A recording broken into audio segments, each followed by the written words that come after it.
Oh, it's going through the wireless? That's how, I thought we were gonna make Really? Oh, okay. All right, so that's running. We can minimize that. Okay, and everybody, I see everybody here. All right.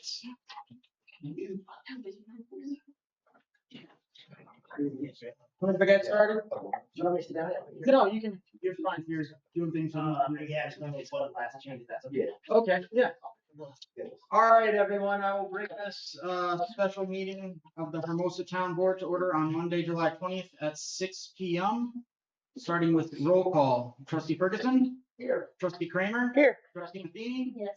Trustee Miller? Here. Trustee Service here. Acknowledgement other attendees. Thank you everyone for coming. Pledge of Allegiance.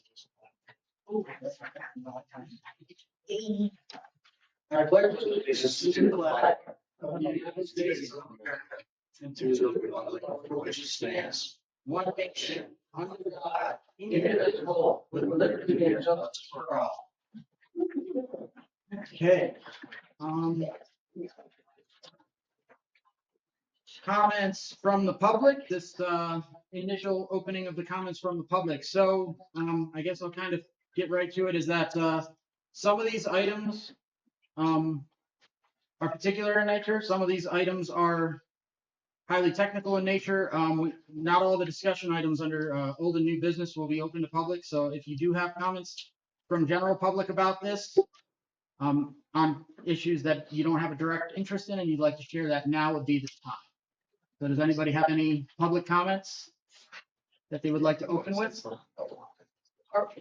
Is that about the water tower that we don't have a public interest, or do we have a public interest in that? Oh, yeah. If Okay, you have then. anything you want to say about it, now's a good time. The actual item, it's gonna be the technical path forward, not so much why it's happening, but like this is the step-by-step, the resolution. So if you have anything you want to say about it, this is. Oh, I was just curious timeframe on watering, that's all. Oh, watering. Yes. We'll have really good news then. So hang around.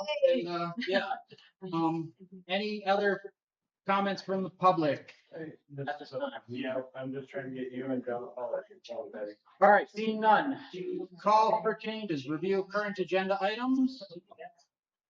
Would anybody like to make a motion or add discussion to either accept or amend the agenda? Yeah, I'll make a motion that we accept the agenda as presented. Motion made and seconded. Any further discussion?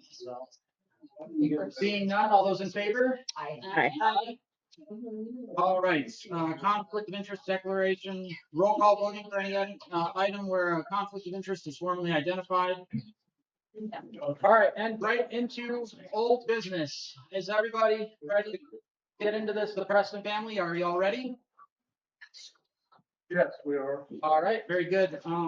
Preston family negotiations for finalization of the North Water Sewer project. If any members of the Preston family would like to open this discussion, you are welcome to. She was talking to my ears. I apologize. So, I'm just gonna go, we're gonna get this over with, we're ready to get on with our lives. Okay, but I am not getting involved with this. So this isn't feeding into here, do you have any idea? You can see what it- It's An extension? USB to USB, USB-C to USB-C. You know the trick to it, but I'm not a tech guy, Wing it while I'm working. but I can. And if not, then what I'll have to do is just send it to you later, so I want you guys to have material. Very Did good. you check to see if it's an extended monitor? I'm in displays, if you wanna come help your mom, Well, if you're in displays, then you would know. yeah. So like, if you go here, it's an Apple, right, it's Apple. So, like, I can. Yeah. I can have somebody. So.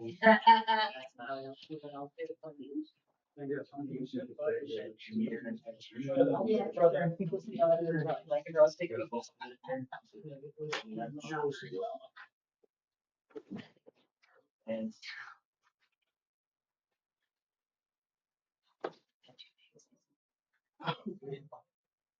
And then we never even use it. Email. Well, it's they have these smaller USB-Cs.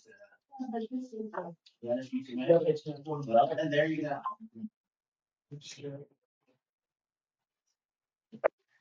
No, you just have to change the clothes. Okay. Oh, my goodness. You know, say too much. I got a map. So it should be on a large screen. It is. Just couldn't deal with it. Those are issues, just got too much. Yeah, and then Mainly for me, it was more. Okay.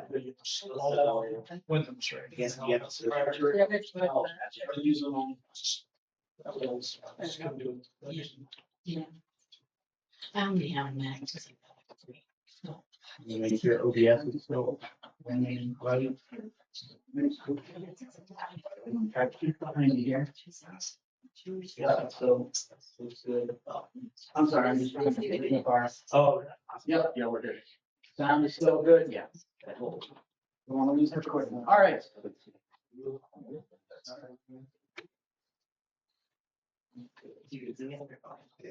Yep. Okay. We'll just stand by here a moment while we wait. And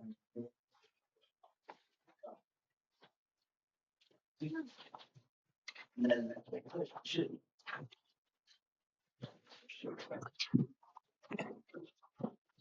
Okay. I mean, I can see. I can check it. There you go. Should I sit over here? Does it matter where you guys prefer? I'll sit right here. Okay. Well, thank you so much for allowing us to have this return to conversation specifically for this item. I wanted to dress really nice today because we take this very seriously. This is the never to disperse the decorum of the office. And congratulations to the new elected officials. It's the first time we've been back since election, so it's nice to be back here. And thank you, my family. They just kind of said, James, you've been doing all the research. You get up there and do it. So I'm not super stoked about that, but I'm gonna do it. I have been paying close attention. This has been going on for a long time. I didn't think it was going to be a very good way to educate anyone without some sort of visual. So we kind of figured this out this morning. Our family, we meet every Monday and we talk about this issue. So anyhow, we're here today. We're going to get through this. I have about 39 slides. They go pretty quick. It shouldn't take very long. But I don't want to go into all the nooks and crannies because this topic is crazy. There's a million different avenues. It juts around, it goes all over the place.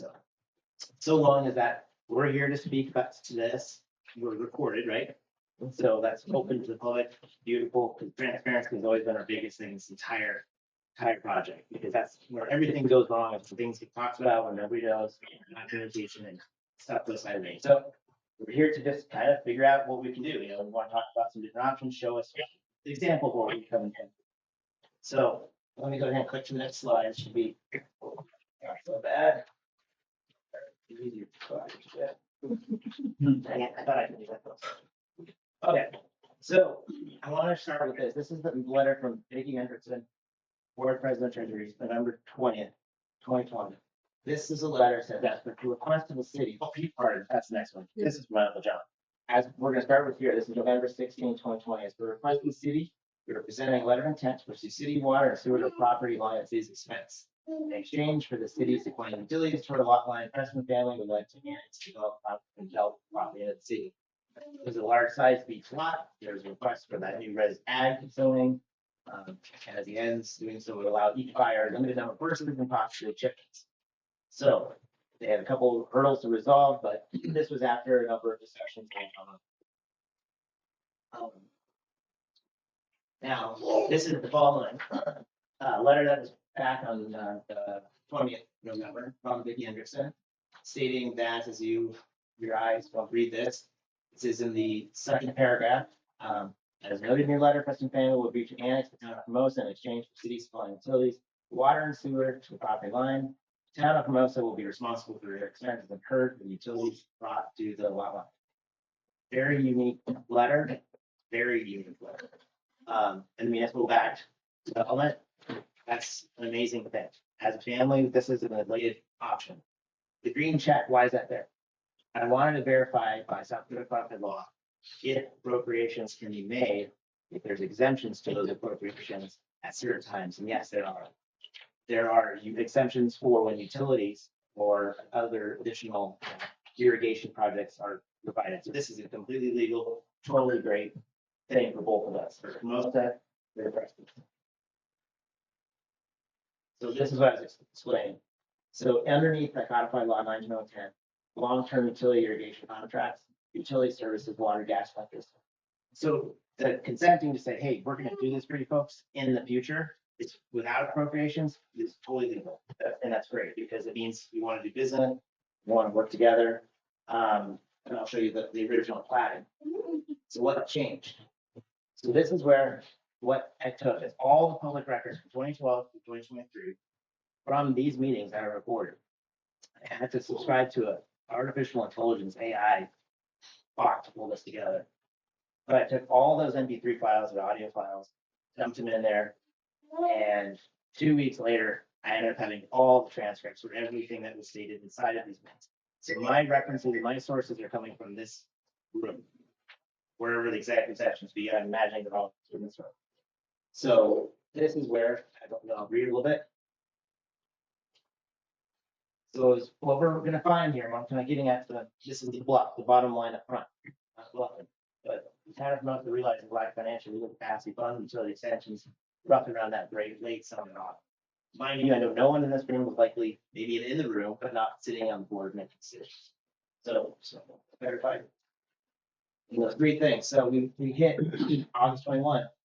During the August 27 board trustees meeting, town officials first began facing internal financial limitations.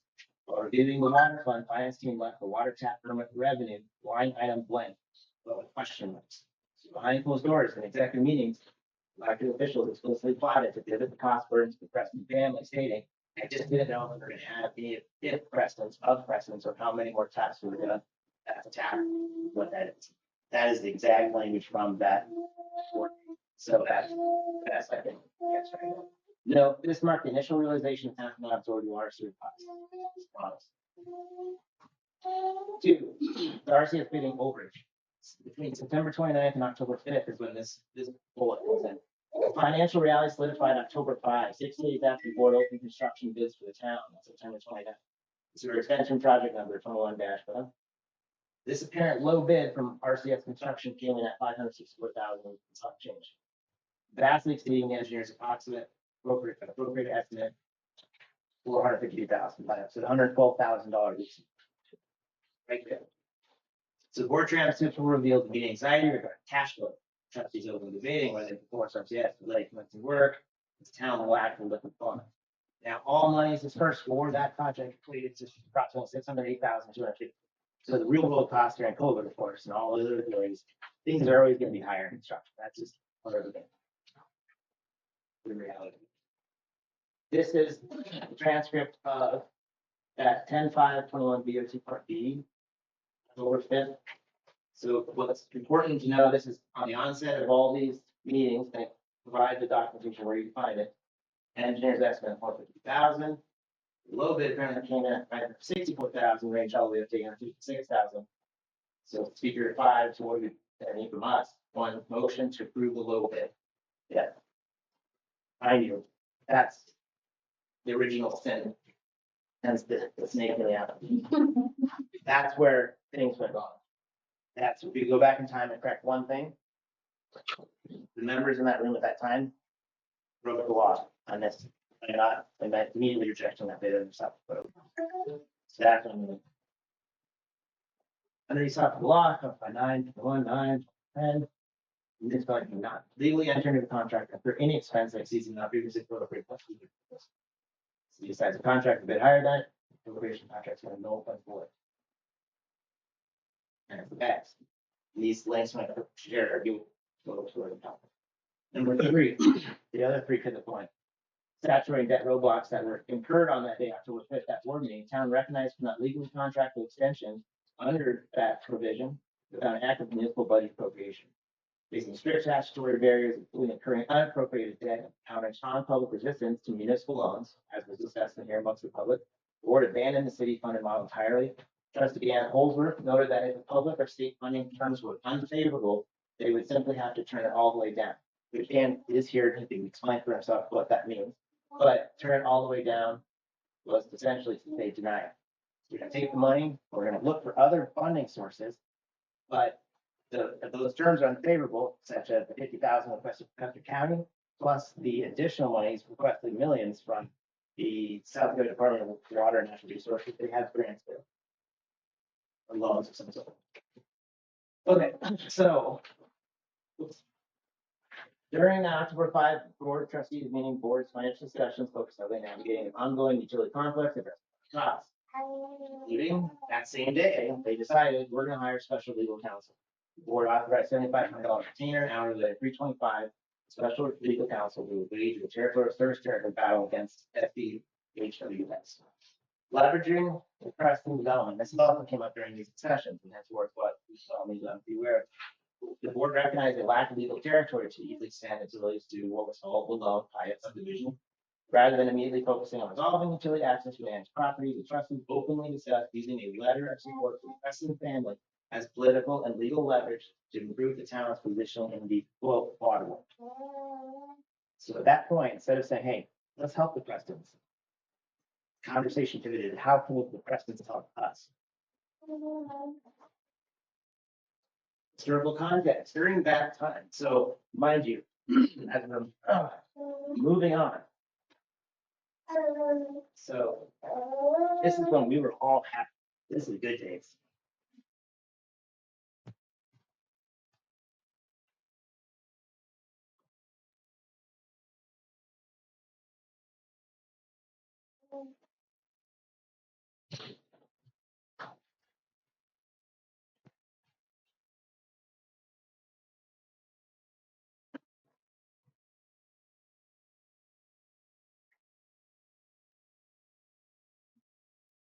Somebody do something that we did.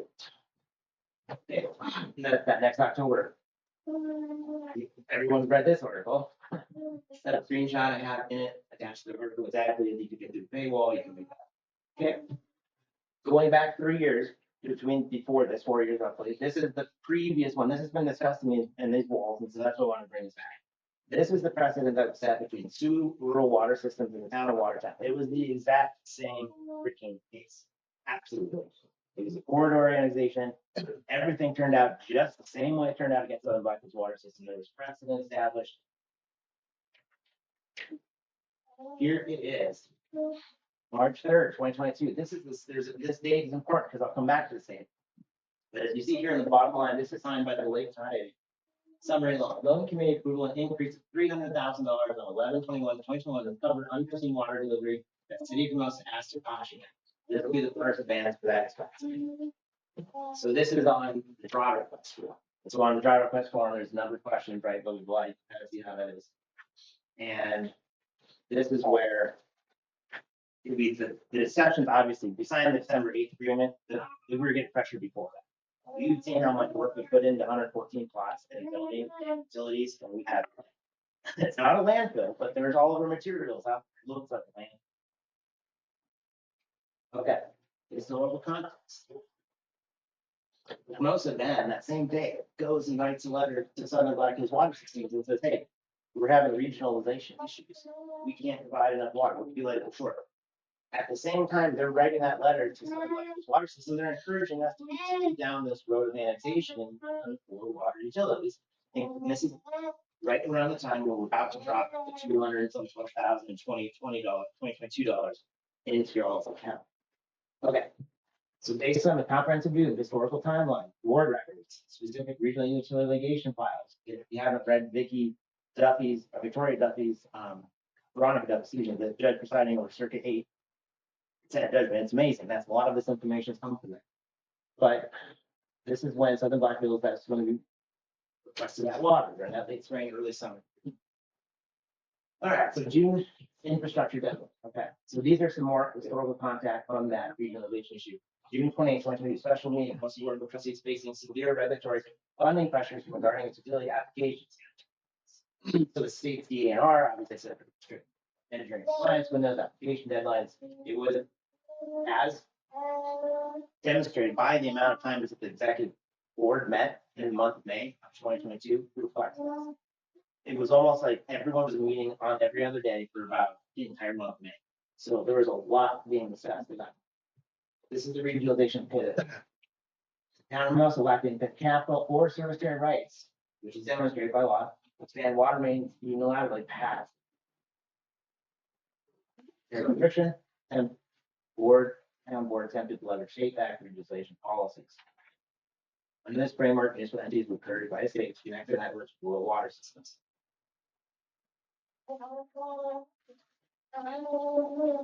Regionalization pushed immediately after the town had already audited their free checks. But Can you just pause for a minute? yes, It's a lot of information. Can you go back to that last slide? sure. I think part of it is we are gonna have to, and I'm sure you're happy to share, we're gonna have to have a little study time with Yeah. this active meeting. Understood. I wasn't Yeah. expecting to have a deal today, but it's important to hear this because you haven't. And Yeah, believe me, I've skimmed 90% off. So this is just what I believe is pertinent to what they asked, right? Okay, thanks, I got it. And I will provide you, so. I know, I just, Oh, absolutely, yeah. Anyone stop me, I don't mind. I'm sorry, I'm talking really fast, but, mind you, those 3 checks that we wrote between March and April were cashed, right? So we've already extracted the capital from our account stewards. Under the guise of upfront water and sewer tap fees. That's the tap fee loan. Instead of immediately applying that 208 cash to construct the local utility hookups directly through their standard contractors, the town used the cash lockup as a financial cushion while they spent months attempting to negotiate a macro level regionalization integration with Southern Black Hills Water. They're saying, hey, we can't provide what we need, but hey, on the back end, help us out. Okay? While they're holding onto our cash that we're not using, we can't, it's locked away, it still is. It was outstanding, the town eventually swept the cash into a private interest-bearing securities deposit 2 times without our authorization to finish the loans. Or without even informing us that that was going to happen. So where's things that sticky for Hermosa?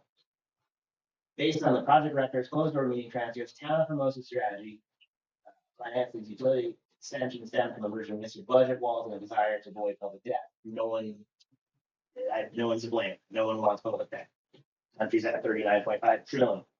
Local, when the town realized the lack of legal and financial capacity to fund the water sewer extensions, nor the Lone Coyote subdivision lot line, officials actively plotted to pivot financial burden onto our town. Anticipating the tap fee attraction to balance the municipal budget. The earliest document conversations regarding the strategy began late August. That meeting, while reviewing the town's water fund financing, discussed the line item for water tap permit. That was left blank with just the question marks as mentioned earlier. He had explicitly stated on one of those executive meetings, I just didn't know if we were gonna have any precedents or how many taps we're gonna have, like what the tap fee is what. If you saw the 114 lots, you can kind of do the math there. If you want to try to. It shows the months before any developer agreement was signed in December of that year, municipal leaders were already counting on extracting massive tap fees from us in advance to offset the town's operating deficits, while also understanding that they're having water issues that will eventually 3 months, 4 months later in March come to light. That to me is kind of a big item. Okay, so aversion to public infrastructure debt. The final pivot to developer financing from public backed financing, as we saw in the first November 16, 2020 letter, was cemented during the December 21 board meeting. While the town was pursuing multi-million-dollar grants and loans for the South Dakota Board of Water and Natural Resources, the board faced public resistance regarding taking on municipal debt. Trustee Dan Holsworth noted that if the state's financing terms were unfavorable, the town could simply pull the plug. We have the option to reevaluate which projects we move forward. We could turn it all the way down. And again, money in their pocket, we're gonna go find more money. But if we don't like those agreements, we're gonna turn it down.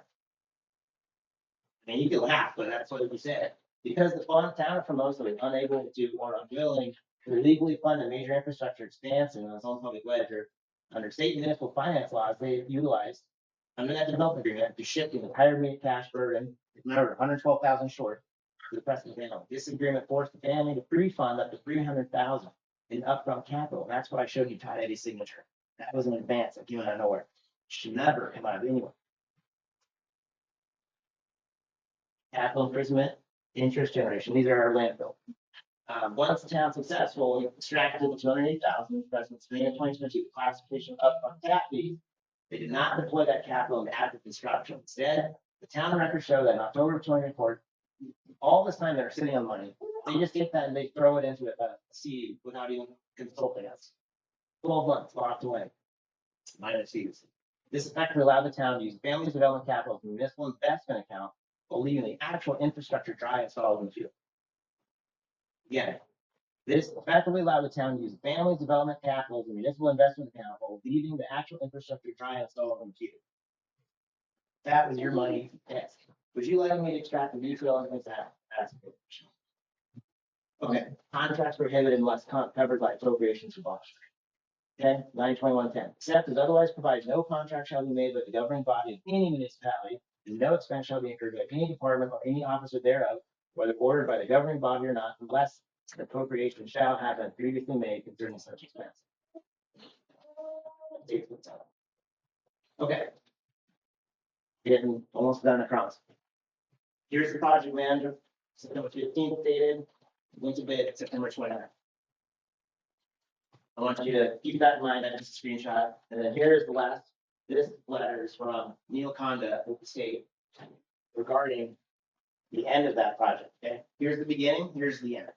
And here's the other snippet section. So Neil Conda, natural resources engineer, he's the town chair at that time. Again, here's another snippet of the project. I don't want to give you all bogged in that. But here it is. Here it is. In accordance with the administrative rules of South Dakota, DNR shall be notified when works for citizens are both construction in accordance with approved plans and specifications for place and service. We're yet to have that.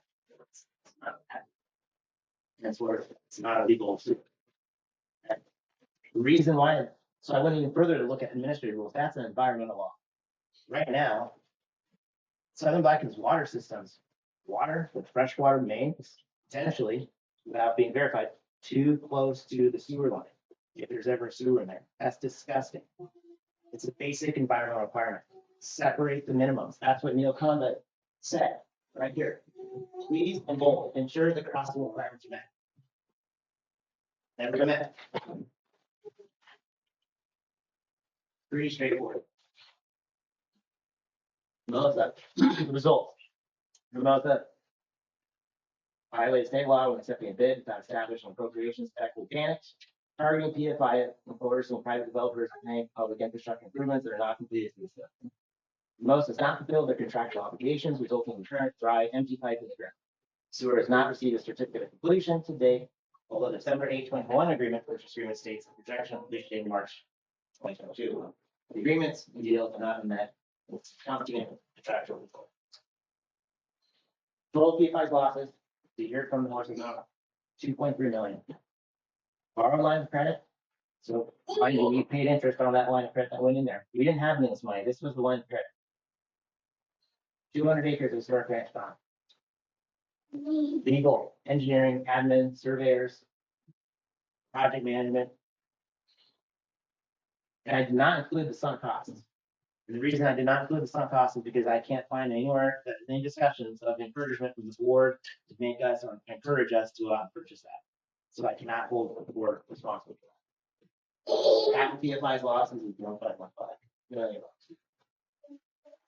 The damages relative to the board of trustees decision made October 5 to accept the lowest bid without appropriations, which resulted in the preventable losses of liquid assets and real estate property of Chris Kim and including engineering, product surveying, administrative and material costs. The 50/50 agreement Hermosa ought to be held indifferent to any indemnification previously signed due to indemnification exemptions in South Dakota. Saying I'm going to start the negotiation half. And the reason I'm going to say half is because we are responsible because we voluntarily joined. We thought we had the right information. We thought we knew what we were doing. I can't hold anyone accountable for decisions that we voluntarily made. But half is a lot. That's starting to. That's it's a lot of money. That's why I address that. I'm serious. If you look at that, what that money was that we dumped in April of 2022. Today's dollar amount at 324,000. The original amount, you add that up and you add the credit deposits that were unauthorized, that total comes into $333,460 for just the stuff that we've been talking. In related to our relationship. So what we request, talk to the family, these are pretty basic. On receipt of the HANA certificate of completion, following the mandate DNR 5 is addressing that regulation. Then, eventually, at some point, we like sewer tips. Finish the job. What we really have. We are requesting that.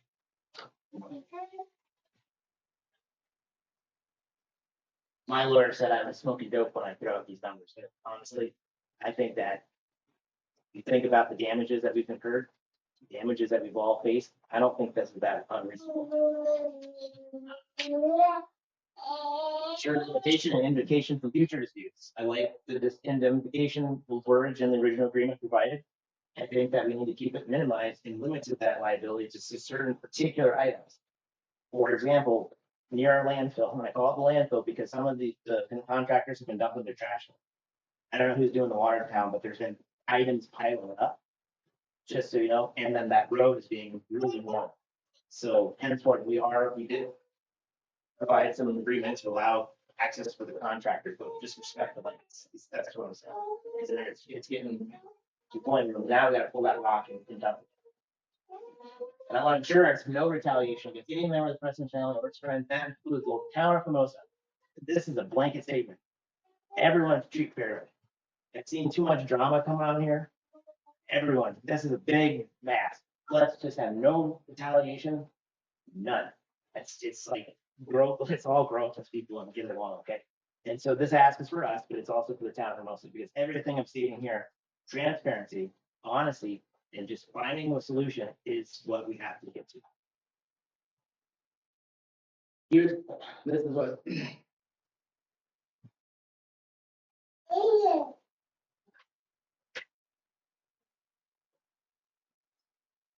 And this project took a toll. I'm not saying these stats are all related to this. Right? It's terrifying.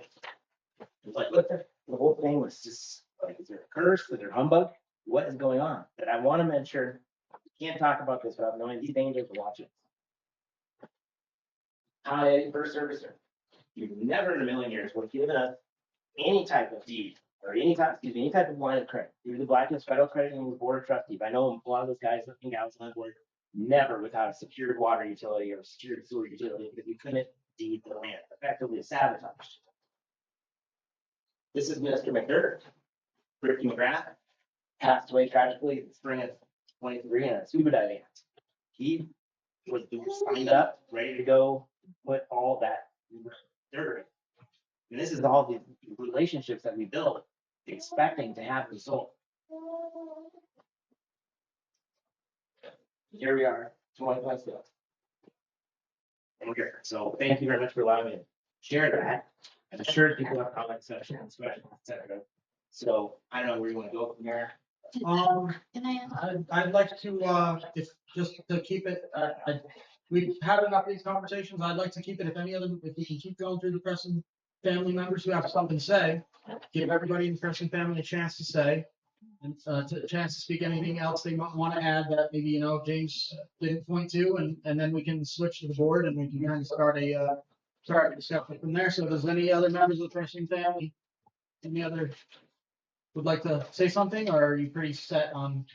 Well, I'm Krista, my son James, of course, and of course, my husband, his dad, Sergeant Robert Charles, the oldest of the sons on the presentation.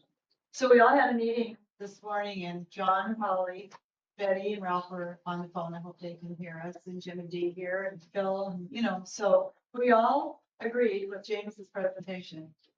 Present the timeline to the board. And hopefully there'll be some time for you to read through, like we requested and email it to them, to kind of understand this timeline. We had it put together so complicated over a period of time. We all see a high and we see a low, and somewhere in there, we have to negotiate this out because it has been a tremendous loss to the family. The 140 offer, no, that's nothing that we could ever agree with. Indemnification to be saddled with that, we can't agree with that. And maybe this isn't the time to get into those weeds. So it's just, we were like a fair shot and to really put this to rest and come up with something where we all go away feeling like, okay. Okay. Very good. Bill, we got anything to share? I think the facts speak for themselves. Well, I don't need to know that and they'll do it. All right, if the Preston families kind of shared their piece, thank you for Yeah. being candid for, this is a long standing thing. There's a lot of, when something goes on this long, it's gonna wear on you. It's wears on everybody involved. So thank you for being so candid, for taking the time to make sure we get a clear picture of your perspective. That's very important. All right, so would any board members like to I have a ask technical questions, question. offer their comments, thoughts? Mr. Matheny? Thank you. Good job, James. I mean, it was an impressive presentation. And you can tell lots of time. And some helpful information. You showed a picture of the platted land, and that was at the beginning. But then, part of the CD funds, I thought all of it actually, that first section of CD, was to go to replatting. What was the replatting about? Because you said the original plat had larger plots but there was a need to replat. Do you know why that was, what that was? Because the CD money that we got from the CD went to that, or was supposed to go to that. And the language that was introduced, and again, I didn't go into every detail, but in September of 2022, it was that purchase agreement for the water tower. And this is what our representative, Rich Huffman pointed out, is that there were two versions of that document. One document included the word verbiage for now the water, now these monies are going into this account and these monies are to utilize for the water and sewer extension project.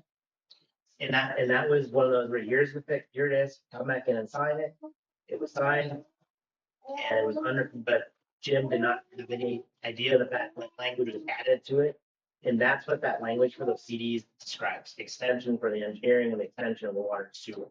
So the platting was never like that, replatting was not part of the CDs that I'm aware of. But the city did offer to cover the platting and rezoning expenses as part of the annexation. So you platted, and then part of the annexation, you needed to plat again.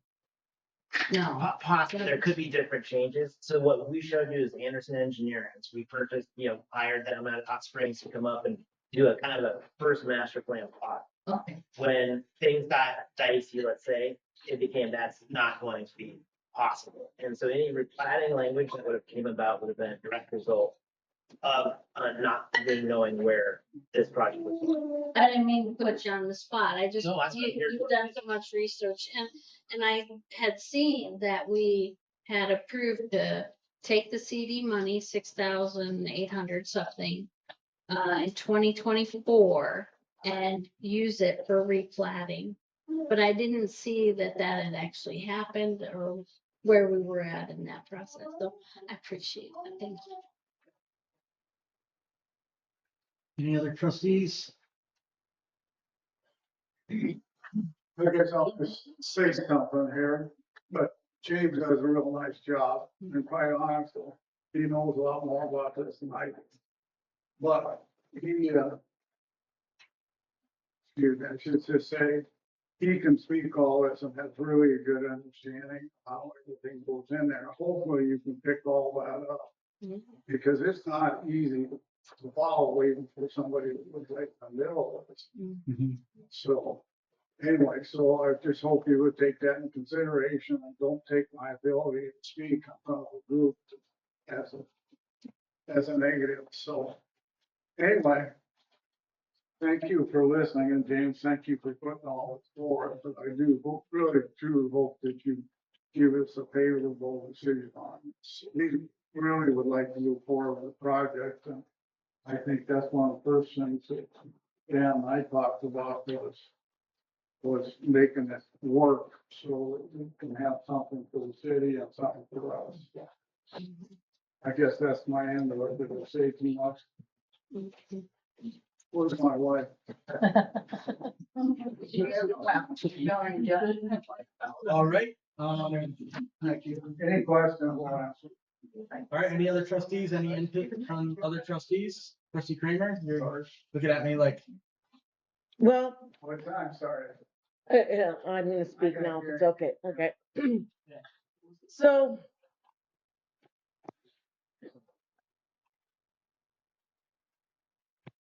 The biggest thing that I can see out of this, and right now, is that the amount that you were offered a few months ago, the 140 or whatever, that you now say is totally off the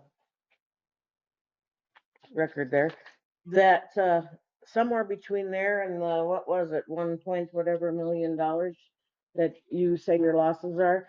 Alls I can say to that is, if you want that kind of money, we might as well close the meeting, continue on with other business, because the town does not have that money and you will have to sue us. And so if that's what you want, you're wasting your time, we're wasting our time. And so I mean, there's a big, huge difference between 140,000 and 1,400,000. So I guess if that's how you and your family feel, then I mean, we're done. Truly, just to bring it back in.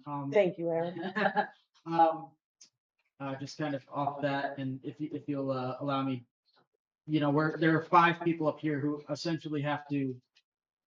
We're like 5 personalities inside one brain, but there's got to be one decision that mind makes. So just to say that we're all going to have different perspectives, and we'll navigate through this the best we can. I think that we definitely have to look over the data we've gotten so far. And if any other trustees have anything to say right now, I'll stop this before I get my spiel. I feel like I don't want to. Trustee Matheny? I just want to say, there was a few new things in there, and then there was some perspective on those things from your perspective versus just reading the documents. So even though I thought we might make a decision today, and the big ask is daunting as a trustee who's responsible for the taxpayers' money. I don't want to bankrupt the town.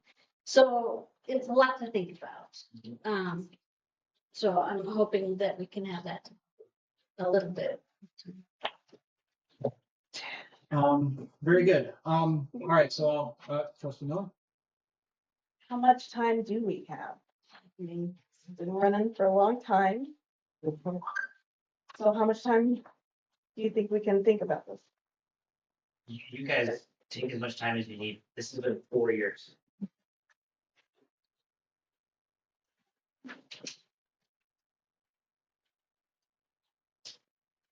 All right, so Am I correct in what I said? Scott? Yes, I am. I mean, I stand by the original opinion I wrote, which was way back, it's in your packet there. For option 3, which was to refund 140,000. I understand, the presentation, I'm sure was heartfelt. But I tend to have the same view as it sounds like the lawyer had with the figure. Most of the damages they're claiming are not related to the contract that we have. And so you can't squeeze 101.5 million out of a $240,000 contract. Donating, I'm sorry. My recommendation to the board this time is, since it appears the parties are too far apart, my recommendation is that we just do what was already proposed. That we just tender them the $140,000 that was previously sort of approved. We fix the sewer improvements, and then we let them tell us what the rest of the damages are supposed to be. But I don't understand what they're supposed to be. Those are the damages that, to me, I think that they legitimately can claim and report against us. That we need to pay them back their $140,000. There was some things in the presentation about the interest that, hey, we took their loan and converted it into a municipal investment vehicle. That's fine. That's why we offered them the interest back, right? And I think that's a reasonable, prudent thing to do. Give them that interest back with the $140,000 and then the sewer improvements. And I don't know what the rest of their damages are. I don't think there's anything else to sue over, to be honest. They can create a lawsuit out of the rest of it, but I don't think it's gonna go anywhere. So to me, I think that, again, giving them back what damages they actually have, which is they did not get the water they bargained for. They should get that $140,000 back. If we complete the sewer improvements, they will have gotten the sewer they bargained for. And then, again, give them back their interest, which we maybe shouldn't have kept as long as we did. And if we do those things, they can file a lawsuit, but I think it will be ridiculous. So that's what I think we should do. That's my recommendation. Can I say one more thing, please? Sorry, Aaron. I just don't want this to, we got a lot of information. And I think we all know we want to go through that information as long as we can avoid this becoming. I don't think what I have to say will cause a problem. What I wanted to say is that personally, I believe that what the board did at the time of whenever it was, whatever, several times it was, where the board decided to put the money in the bank and gain the interest, I think that was a responsible thing for the board to do. I don't think that, why would anybody leave $200,000 sitting there when you can make interest in it, including yourselves?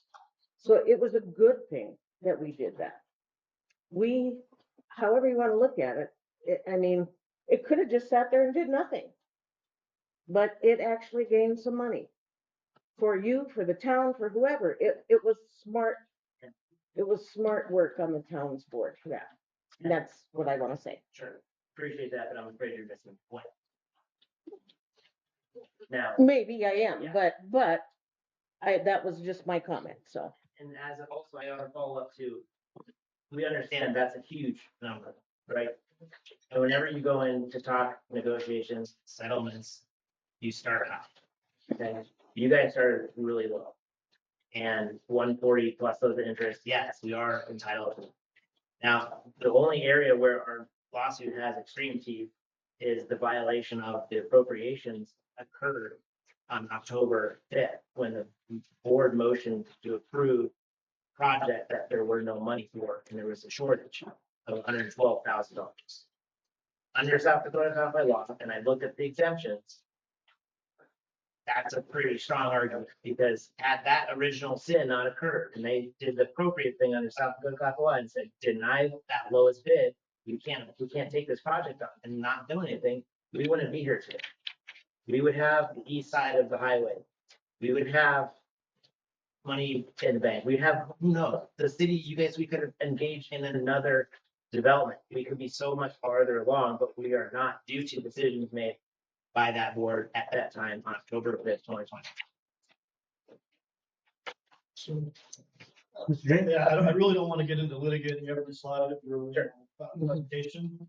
But the idea that they would have standing to sue us for a legal violation that occurred a year plus before we ever had an agreement with them, and I just don't think any court would ever have that. They don't have standing to do it. So,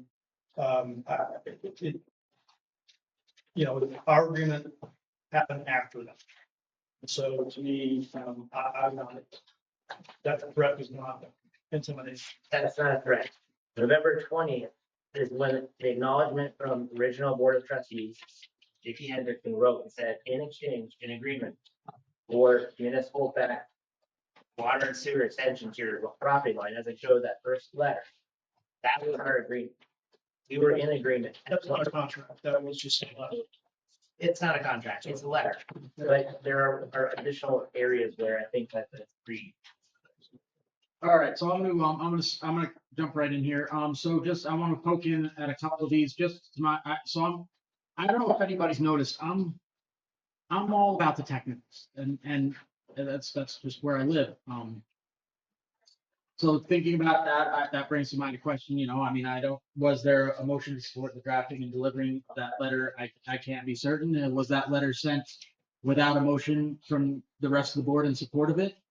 If not, then it's not binding to the town. It's an individual action, right? There's areas of that, there's areas where, and you pointed to it a lot, where individuals may or may not have been making decisions on behalf of the town that weren't in the best interest of the town necessarily, and may not have had full support of the rest of the board. We can't do anything about that as this board. I mean, really, the board you see in front of you is almost entirely absent in that time period of the board, but we're still here because we want to make it right. I think that the ask, I understand your logic, big ask out of the gate, right? You aim high, what's the saying I use? You aim for the stars, so maybe you hit them, right? That's I like the idea of seeing the project done, and I don't want to say outright, but I do think that you all do want to see a sewer line available to the development. Is that a fair statement? That you would like to see that sewer line complete and fully functional? I guess I would mirror that question back. I think it's in most of this town's best interest to have a completed sewer line. I mean, it really is like, of course, we would love a sewer line completed, because right now it's just dry pipe. I can't speak for the board other than myself, but certainly if we went after to start a project and it's never turned out, I mean, I don't know how you can scream from the rooftops and say, look, we should just get all our money back, adjusted for the inflation and our interest. And we'd be probably happy with that. Because if I gave you $5 in grade school for a snack, don't give me $5 back now, right? Inflation is a big part of that. We want the same spending power back. We want to be able to do the things that we wanted to tend to do, but we have no capital because it's been an absolute drag, right? So that's where we're coming from fairness. And again, like I said, some of the dollars, I mean, I'm aware in the negotiations, this has been going on forever. We want to put this behind us. We don't want to have to get ugly in any type of drawn out, litigation. I mean, that's not who we are as people. We residents that uphold their integrity on every single corner. We have done our part. We have even invested in the utility lines. We're still providing water for these folks up there on the side. We're still doing everything that we said we would do, and because that's our name, and that's what we have always done, and that's what has been a big part of this community. And also why I had to point into there that our name was used and leveraged against us in a lawsuit that was not our fault.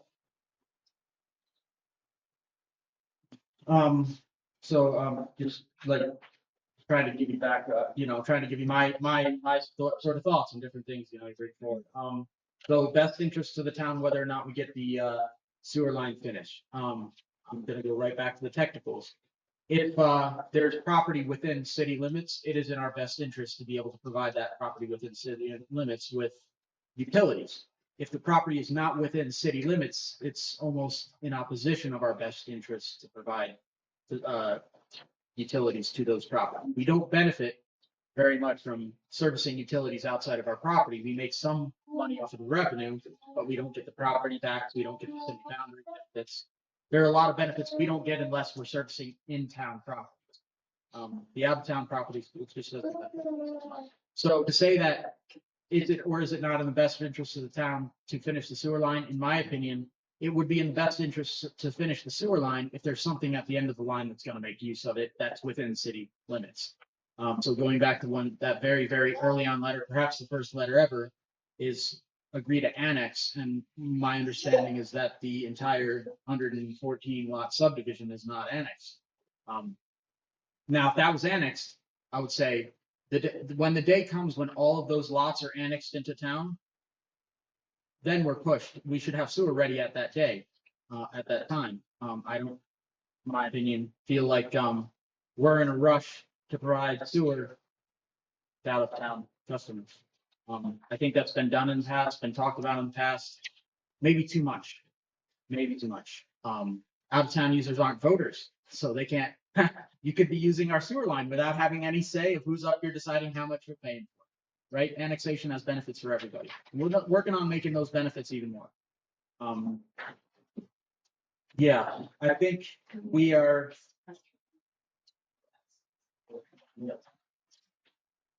I think we're in agreement that taps, obviously, if there's properties that need sewer lines, I mean, whatever you've already given us should have covered those taps, in my opinion. Any and all taps that you may eventually need, obviously, you should have ever charged for taps when you've already paid for the lines. Contributed. I think I want to go through that slide deck. I think I want to learn more. But I guess to finish my input into this, the quiet part out loud. You've seen me battle over things that happened in the past of this now. Personally. You've seen me battle as a board member against things that were going on at the time. So I get it. It's not fun. It's not fun to feel like you've been slighted, taken advantage of, bullied. Yeah, it's not a good feeling. And I get the impression that y'all do have that feeling to an extent, so I resonate with that. There's no, I guess, clear, obvious offer today that would bring us to that happy point. But I think once we all look over the slide deck and get our opportunities to dig a little deeper into it, then we can get closer to that. Bill? I guess I would just like everyone to keep in mind the fact that they gave, there was $281,000 given out. In response to, with the intent that there would be water, so we clearly understand the water side of it. The sewer, I mean, the contract has not been met. Today is the first day I've heard anybody talk about actually repairing or doing what needs to be done with that sewer line. But that sewer line was supposed to have been done years ago, or even causing more damage from not being completed. So that needs to be kept in mind, that those utilities that were under that original contract that were to be promised have not been delivered. Right. Correct. And I just make another comment, I guess, on that is, I mean, looking at the expenses incurred for the completion of certificate of completion. Now, that's something to consider as well, because if in logic states that based on, if you're annexed in there and you get those future tap fees, which you get those monthly revenues that would come in from any annex development, I mean, that's what builds your coffers up slowly, but it's a benefit. And so if we, if one option say, hey, that line, it's not working, it's capped. You don't want to spend that money. I mean, it's like, we'll just de-annex this, just cut the line right there and leave it for a future, developer or something. I don't know, but I'm just saying, like, we want to be part of the city. We want to be part of the growth, the revenue. Like, that was our intention on the onset. And so, henceforth, I think it's important to state that, because I also want to make a comment on the original offer that we were given was not the 140 written by Mr. Scott James. It was actually the 210,000 that was written back in beginning of March. And then all of a sudden it flipped, and there became that special meeting, that executive board meeting that was violated, that went to the ethics committee, et cetera, the slap on the hand. You lived through that whole thing. And so I just want to throw that out there. That was, I heard, Spitzer, I just want to say, that was the first article that we had heard, not the 100. And that's, kind of the totality, of what today's presentation is. I'll send that to your email. And we want to work with you. Yeah. And well, on that note, if you do want to talk to any individual board members, all our contact information is pretty on the list. You want It's not really- yeah. Well, I just have to ask this question. Of the 283,000, 140,000 was in the CD and wasn't the balance just in the checking account? So Linda, so that was another half that could have been invested in the CD as well. And it's all in the checking account. We do, and we do earn a little interest on our checking account. We got that. Okay, I don't know if anybody feels like, they have anything else to say. Anybody have any interest in further discussion right now on this? Questions, board members? Well, I was just gonna ask, you had asked, when can you meet again, or how much time do you have to discuss this? I would really like us to be able to set time soon to have, to like wrap this thing up as well. You know? Huh? Get on with our lives. as well. Yeah. Go ahead.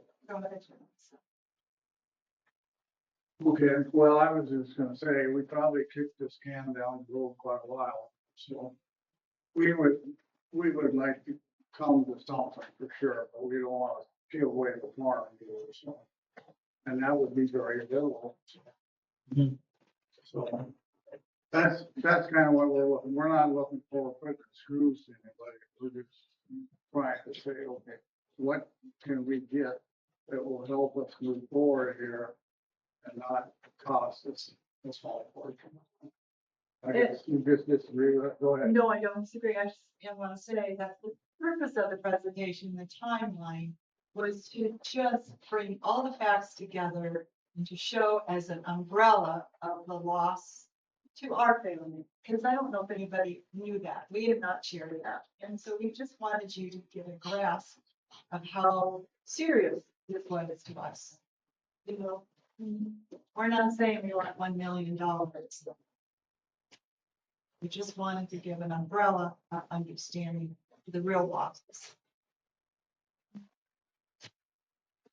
Does that make sense, you guys? Mm-hmm. Yeah. You know, I'm sorry, do that. for a second, and then I'll give it back. At one time, I guess twice, there was discussion about like 4 people, like 2 from here and 2 from the rest of the family. Get together and start talking about these things here because it gets so complex and you got 15 people all talking. You know, you just can't, well, at least I can't in my mind, but you keep all that up together. So on that, You're a little bit smart guy. on that note, just real quick, Mr. James, this item doesn't have anything under it that would imply that there's actions attached to it. But, with that, maybe that's something to consider is, focusing this into a representative structure where we can have representative board members kind of do a couple of, not to make any decision. I mean, But you know, just to- if you're asking me, is it an open meetings problem? It's not, as long as there's less than a quorum, looking at 3 of the board members, there's 2 of you could do that in the future. I don't. You know, whether that's a, you know, productive use of your time, that's up to you, but I mean, I don't, there's nothing that violates the meetings act to do that. I was just thinking more of just like have, because they're talking about. I guess it is moot, and as it stands right now, any board member can talk to any member of the press at any time. at their will, you know, that's the nature of America, right? We can openly communicate. Trustee Kramer? I'm with them. I would kind of like to set a time here. When does the board, how long does the board think they need for review? And when can we get another meeting going? Because it's just time. So, 2 weeks. Well, just on that note, and it's, you know, it is what it is, but I'm sure you're all well aware that the board is kind of, well, I almost said underwater, but we are kind of underwater right now with some struggles. So thinking about how to schedule the next 2 weeks, my brain is almost entirely focused on our water. But what is it? It's July. And the summer's almost over. August 4th would be a regular meeting.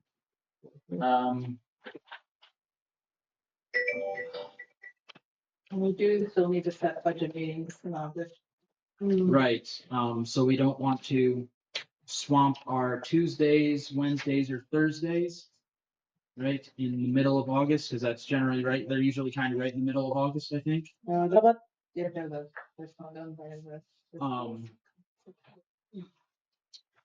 Monday, August the 3rd, is anybody, no, August 10th, Monday? August the 10th? Mm-hmm. Okay, the 3rd would be right before regular, the 10th, Yeah. okay, Can- That only gives us 2 weeks to think about it. I mean, we get it with the water and everything. 3 weeks. It's 3 weeks. that's 3 weeks, yeah. We have a bigger issue right now. I'm hoping that by the end of tonight, once we get into that discussion, we don't really have to discuss that too much more and we're just executing, hopefully. But, I mean, if we're still fighting with that there 3 Okay, weeks, but then, let's see. When's the fair of this? Like 7th, May? The fair's not to the 24, your guys' fair. Beers and Ears is the 8th. yeah. Can we meet on the 10th to kind of, review with each other and with the lawyer and then plan to vote on the 24th? I mean, I feel like we need to discuss it, I don't know, that's, I think we may even need a little more to think about. There really is a lot going on in town right now, so making scheduled decisions that far ahead right now, when we've got so many immediate actions. That's, our brains have all been in 24/7 water mode. Everybody you see in front of you has been up on a hill, in a ditch, throwing sandbags, walking around handing out flyers, knocking on doors. So if you could give us some grace, our brains are just not tuned to think 3 weeks out in the future. As far as I'm concerned, we're kind Fire of, to go out to September 15th. we're in It's the only a, month and a half. yeah. Would you mind if we can maybe we can come up with a few dates and then we can, you know, talk about it and find out by the end of this week when our next meeting will be, I think. Is that all right? That'd be good. Yeah, we'll find out by the end of this week when our next week meeting will be. You know, rally time too, so imagine. And rally time. Crazy. Yeah, The 10th is in the middle. The 10th is rally. You're right. I hadn't thought of that. Randall Lambert's playing that night, so. Mhm. She's like. yeah. Well, we could just take it to the 24th. When is? That is- State's Fair? Oh, I don't know when is it? 21st, Through the 20-some. 30th or something? Yeah, something like that. Starts from August. Is that bad timing for you guys? I mean, What's on the 17th? 17th of August. 17th, it's just the day before a regular. yeah, it's the day before a regular meeting. I have something on there.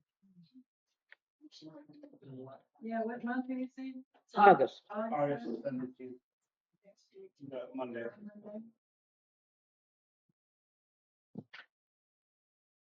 Whatever works for you, because really and truly, if one sits down and goes through all this stuff, he just has an idea of what will be presented today, it'll help you. I think that may be very important, is that us having a chance to set the slideshow, because I think we're all kind of right now, we just got a lot of information, a lot of it was never seen before. So no, can't say enough. Impressed with the work done to compile that data. That's a lot of it was never seen before. Without AI, it would have been impossible, because it was literally It's a brand new work. weeks and weeks of recordings. Yeah. Like, everything was recorded, so. If Um, you have questions. and at the same, at the same time, if we set a date and then everybody's satisfied a lot earlier on that we've all kind of reviewed it. I think we should, I'm gonna go ahead and say, pick a date by the end of the week. We'll stick with Monday nights. If you're having your meetings every Monday morning, Monday evenings are probably a really good time. So let's take a few days and the board will come up with a Monday that we can agree to by the end of this week. So that's That'd good. be good. All righty. Let us know, and just the only other thing, don't change the 10 minutes notice. Yeah, no, as long as I'm not making a ditch, I'll be here. You say, as long as the power's on. Power's on, and aliens don't invade, who knows what's coming, right? Right. Okay. All right, thank you very much for coming out. Thank If you. guys need anything else, like you said, we don't mind grabbing a hold of somebody and asking, but. Yeah, I think that's, Talk to him.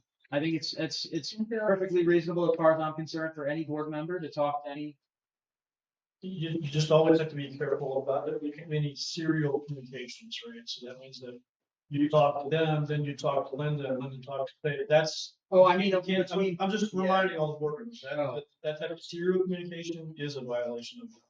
Yeah, one or two you talk with them is not a problem, but if you then create a game of telephone, then you got a problem. Right. Good comment, thank you. Very good. All right, are we, happy to? Should we take a little break? Focus on? Absolutely, Okay. definitely. 5-minute break? 5-minute recess at. 7:17. Yep. Can I make that motion? Yes. Okay.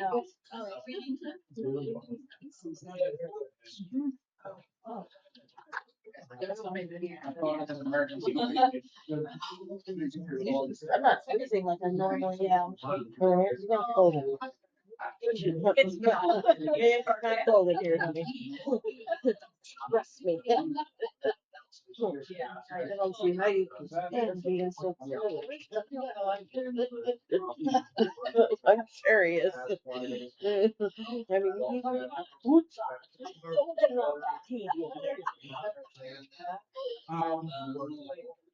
We were. Still on our permit. That thing, that thing, Colleen Kelly. She's on Twitch.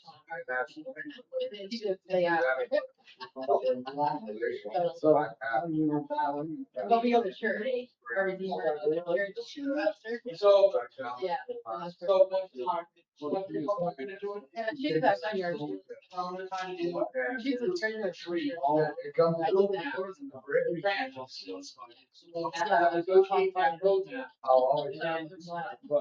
Yeah, I'm going. I'm tired. I'm like you. Oh, no, you got it. Yes. Bad cold going around. Oh, I got a cold 2 weeks ago. So I was sick for like 2 days, and then it didn't go away. It turned into tonsillitis and tonsil abscess. Oh my goodness. It's miserable. I've never been so miserable in my life. Yeah. So. And what did you do while mom She was was sick. Was she? She got a cold, but it was mild. He wasn't miserable. No. Just because mom wasn't there to do everything he wanted to do. Running around yet. Just about, yeah. She's very mobile.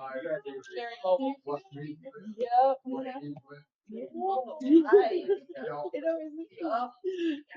This is recorded. So Yeah, it'll, and okay, I'll perfect. post it tomorrow. Are you leaving us, honey? Yeah, on YouTube. She heads to bed around 7:30 or 8. Nice. So, All night long then? No, and she sleeps with us, so she's like, she nurses anywhere from like 2 to 15 times. I remember when mine was little and did Yeah. the same thing. Yeah, I, she I, honestly, she sleeps pretty well. It's just like the last, when she was sick, that makes sense. yeah, people talk about the like 8 to 10 months, just like sleep issues, because she was a really good sleeper up until like, I would say a month ago, and then it's just been It's a growing thing. Yeah. It really is. yeah. I went right from nursing to rental glass immediately. Yeah. And Yep. it was, you know. So. She's got a little sippy cup, and she figured that out, and And she bites her fingers. That's nice. Do you have any teeth? I don't see them. Yeah, that's probably a really good thing, young lady. Yeah. It is. Well, I will. Drive carefully. Thank you.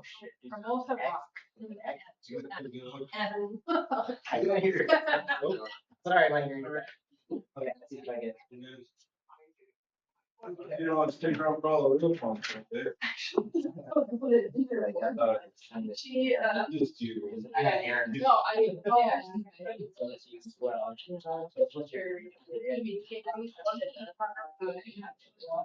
Oh, okay.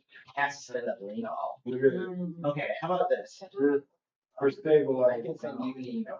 okay. Your email address, I'm not a big deal. Fourth person. At Hermosa. Yeah. She said that doesn't really matter.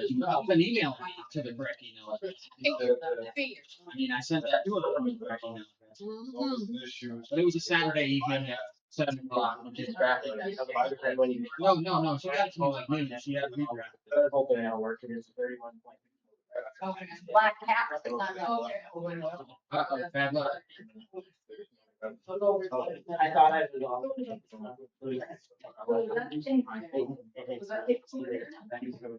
Thank you for all the support. Thank you so much. Good to see you. Thank you very much. Have a good play. I live in Latin. Thank you.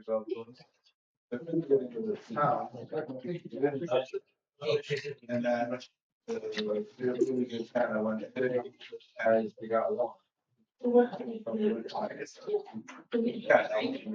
Yeah, it's good. It's at 4%. They're running nonstop. Yeah, probably was on at 20. There's allocation, so. Which are the words That's that what I believe. you're gonna highlight. Like Side. I mean, it's. Yeah, it's not Uber. Right. Yeah, you can't drink it, but, it's getting, like a specialized cleaner company coming out. The operators did the small tank, it's not just full walls, they just went inside, chlorinated all the walls. And then put a really high dose of chlorine in the bottom of it. Maybe that's for 12 hours. And then now it's getting filled and then. So Aaron, do A we little over two, right a little over. to Scott as individual board members, right? So if we, we're reading through this, we have And now. shoot it to him. White, you know. Yeah, I mean, I think the threshold is whether you're just having a conversation or requesting a formal opinion or an action. The opinion is good. But if you're just, yeah, I mean, coffee on top. I thought that's what we did.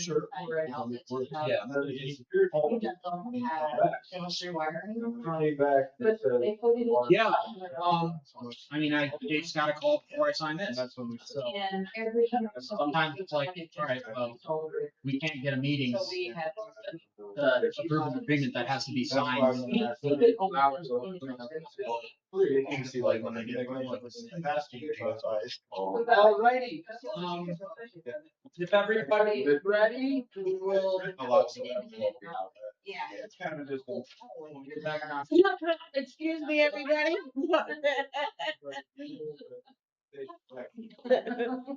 All right, so we will bring this meeting back to order and onto new business. First item, motion to support emergency proposal, cleaning and decontamination of 33,000 gallon underground water tank and 135,000 gallon welded steel water tank. So, backstory. When we discovered that, well, yeah, I guess maybe we should do a little bit more backstory. Let me take a few steps back. Okay, I think everybody's understanding that the water tank's been leaking for a fair amount of time. At last special or regular meeting, we did approve the divers to go in and attempt to patch the tank. Didn't go well. We ended up starting to leak a lot more water. I saw that and I said, okay, we need to shift gears, and me and Faye were driving out the lagoons, and the operator was on his way back from lagoons, and we stopped next to him and I said, hey, John, could you do me a favor and dig into the actual, as of right now, status of the skinny tank is what I've been calling it. I came up with new names. I'm going to call that one Old Reliable. Old Reliable, the green tank. Can you check on the actual as-is status of that tank? He said, sure. And then at the emergency meeting, we shared the video. We climbed the ladder and took a video and found that that tank was full of water that was absolutely, completely not for public use. Telling us that it was sealed off because it was way higher in level than the other water tank. No way it was connected to the system. We kind of went into an emergency mode on that because we have the tank we were using was hemorrhaging. And we now discovered that our other tank was not being used. So we needed to get our alternate tank back available. So we started looking for cleaning services because they got cleaned from the inside and then decontaminated, the test sample taken, sent to DNR. It's a long process. So the sooner we got this done, the better. And this company managed to give us a time of this coming Tuesday. And that was on Saturday, they said. So basically, if you can get this proposal signed, we can have a team out there Tuesday. And every day, this is public safety, every day matters. So after consulting the attorney and another board member, all right, well, we've just got to get this. So I got the green light to do an emergency approval of this proposal. So this motion, I essentially just need a motion to reaffirm that this motion, this action of approving these proposals so that they can come out and clean tomorrow. It does include both the underground tank and the skinny tank because at that time we hadn't started the process of cleaning the underground tank. Now we're looking at that, as far as we can tell right now, all fingers crossed, already being cleaned, about ready for a back T test. So as long as that back T test comes back good, we're good. So this may or may not end up being exercised, this cleaning of the underground tank, but the skinny tank absolutely still needs to happen. So if anybody would like to make a motion to support this I item. would make that motion for discussion, please. All right, motion made. Do we have a second? Motion made and seconded. All right, you want to open the discussion? The only question that I have is the company agreed to do both. Mhm. And I'm just curious to know whether they're willing to come when they are not going to get the money from the smaller tank. So my response to that would be, if we had paid this full sum to clean the skinny tank in order to have it done, I would have supported that. So whether or not they're gonna insist on being paid, I don't know that. The vast majority of the work they're coming to do is on the above ground tank. Absolutely. So they'll be here tomorrow, and I guess that's a question we ask them. We don't actually need that tank cleaned anymore. Yeah. Don't you think we could call them now and find out? I mean, sorry. We can't pay for something that's not done with tax money. With tax money, we have to have a product that we paid for. We can't pay them. So hopefully these don't go together. We could give them another job maybe or something, but we can't pay for something we didn't receive with taxpayer money. So we'll find. So this quote would be illegal then. I mean, this motion basically is illegal because we're not wanting them to clean that. See, right? I mean, because- Yeah, let's let the attorney grab onto this one. 'cause we're So, getting into so weeds. when this was explained to me, it was just that there was an emergency repair that needed done. Mhm. And could we approve an emergency repair without having a full board meeting? And so my answer to that was absolutely yes. That, you know, you can't, if for something like that, you know, you just have to get ratification after. Mhm. If it is, an elective repair where it's in something that's not an emergency, then I think it should go to the normal, you know, protocols of whether it's a project that the town needs to take on, whether we want to bid it out, whatever, the same sort of consideration you always have. But yeah, I was just asked about the sort of the emergency repair dynamic. You know, I would say that, again, I have no issue with what was done on that. So, and then, just to touch base, just because there seems to be, maybe some more information that's needed, is at that time, there was no absolute certainty that the underground tank was going to have been, it wasn't easy for them to get that tank. Oh, So absolutely. this was a contingency, essentially. This was what needed to be done at the time. Absolutely, positively. So this No doubt about it. this motion is to support that emergency action that was taken at that time. Not what happens tomorrow, not what happens next week. Okay. This is to support the action essentially that was taken in emergency circumstances. Very good. All right, and the back fee, has it been taken yet? We've taken one baseline that maybe John has, but that was when we were only like 30-40% full. So the official back fee will be tomorrow when it's completely full, tomorrow mid-morning. And then by Wednesday mid-morning, we'll have our 24-hour back fee results, because it has to sit for 24 hours with 2 milligrams per liter requiring. And the other thought process I had was if that didn't come back positive, you know, good, then we could go with this company to also get it cleaned up. Yeah, we can do that, yeah. I mean, we have over the chlorine level, so it's highly unlikely that we'll not have some back fee. And we bought water, or not bought it, we got it for free from the RV. So, Yeah. And it was chlorinated water. yeah. Mhm. So this is the approval per proposal. Yeah. Okay. But I had like one suggestion and maybe one question for Mr. James, just from my experience with this type of stuff. So, suggestion would be that, you know, you would do a not to exceed price, you know, approve a not to exceed of the total amount that they quoted. And say that optional services could be the 33,000, but the main service is the 135,000 gallon tank.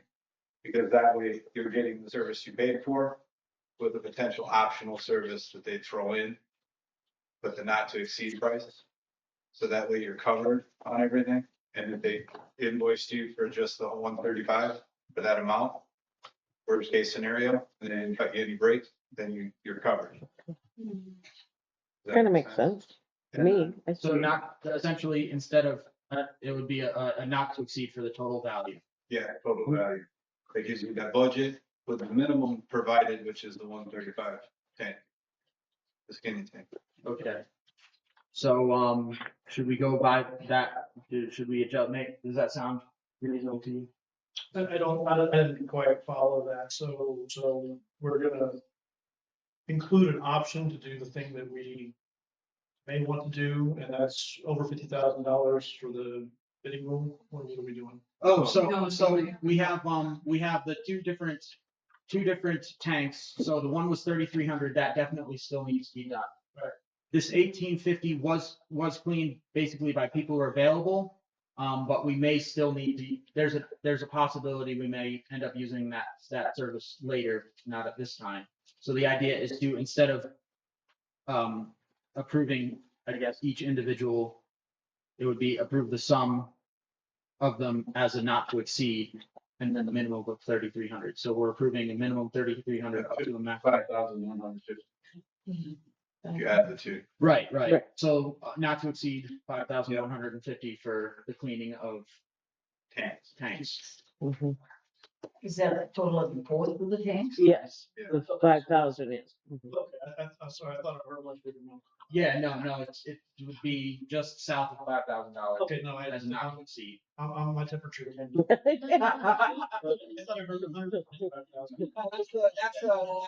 last thing.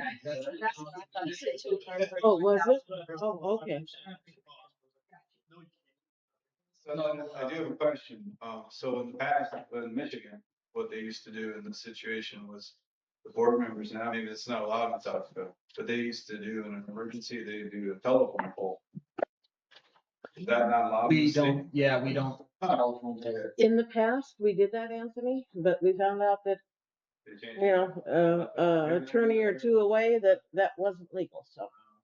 You can, a third class town can meet, do, you know, emergency or, you know, sort of ministerial things, but not to make policy, right? So you can't make policy, of any kind, unless you give that notice. Because they'd always come in the meeting and have that. It would basically formalize that telephone pole. Right. And it was always something like an infrastructure. Yeah, right, yeah. Yeah, we used to do that years ago. Thank you. All right, so should we let this motion die and make a new one? It sounds like that would support this in a little bit different structure, but meet the same ends. Okay. All right, so any further discussion on this item? Seeing none, all those in favor? All those opposed? Aye. All right, motion fails. I would entertain a motion to approve the cleaning of tanks not to exceed $5,150. I make that motion, cleaning of tanks not to exceed $5,150. All right. I'll second that. Motion made and seconded. Further discussion? Seeing none, all those in favor? Aye. Motion passed. Okay, that was a little more complicated than I expected, but good. Okay, it worked correctly. All right, approve full contingency roadmap to secure and sustain potable water supply. Now, this one is a little bit of a different approach maybe than most agenda items, but we have a lot of irons in the fire with this. We need to get this mapped out with contingencies. So like we mentioned, in the unlikely eventuality that that back key fails, what is the next step? If we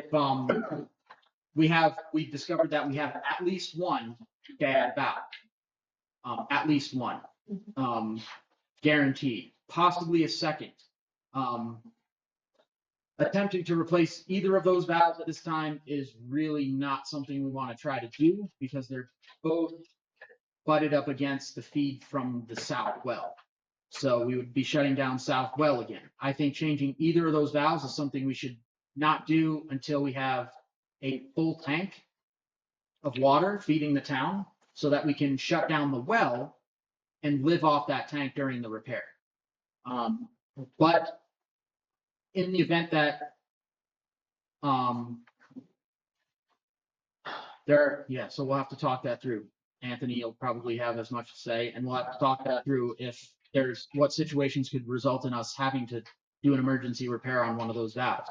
The booster bypass is a path to avoid one of those valves, which I think we're pretty much guaranteed G is broken. We ran that, right, because you had to do that loop down because G is broken. There's no avoiding that G is broken, but talking with John today, we think maybe I is also failed and closed, possibly. I think to test, so that's a part of the contingency. So we'll get to a point where we can test I by basically letting water rip into skinny tank or trying to while it's empty. And if it goes, all right, I is good. If we open I and we get no water at skinny tank, okay, now we got those valves done. And with both of those valves out of commission, skinny tank kind of gets his legs kicked out from under it, kind of. But then there's also electronic valve that could kind of maybe be manually opened. So there's all these different, when you have 26 valves on a hill, 25 valves on a hill, and some of them are bad and some of them aren't behaving expected. Some of them are still unidentified.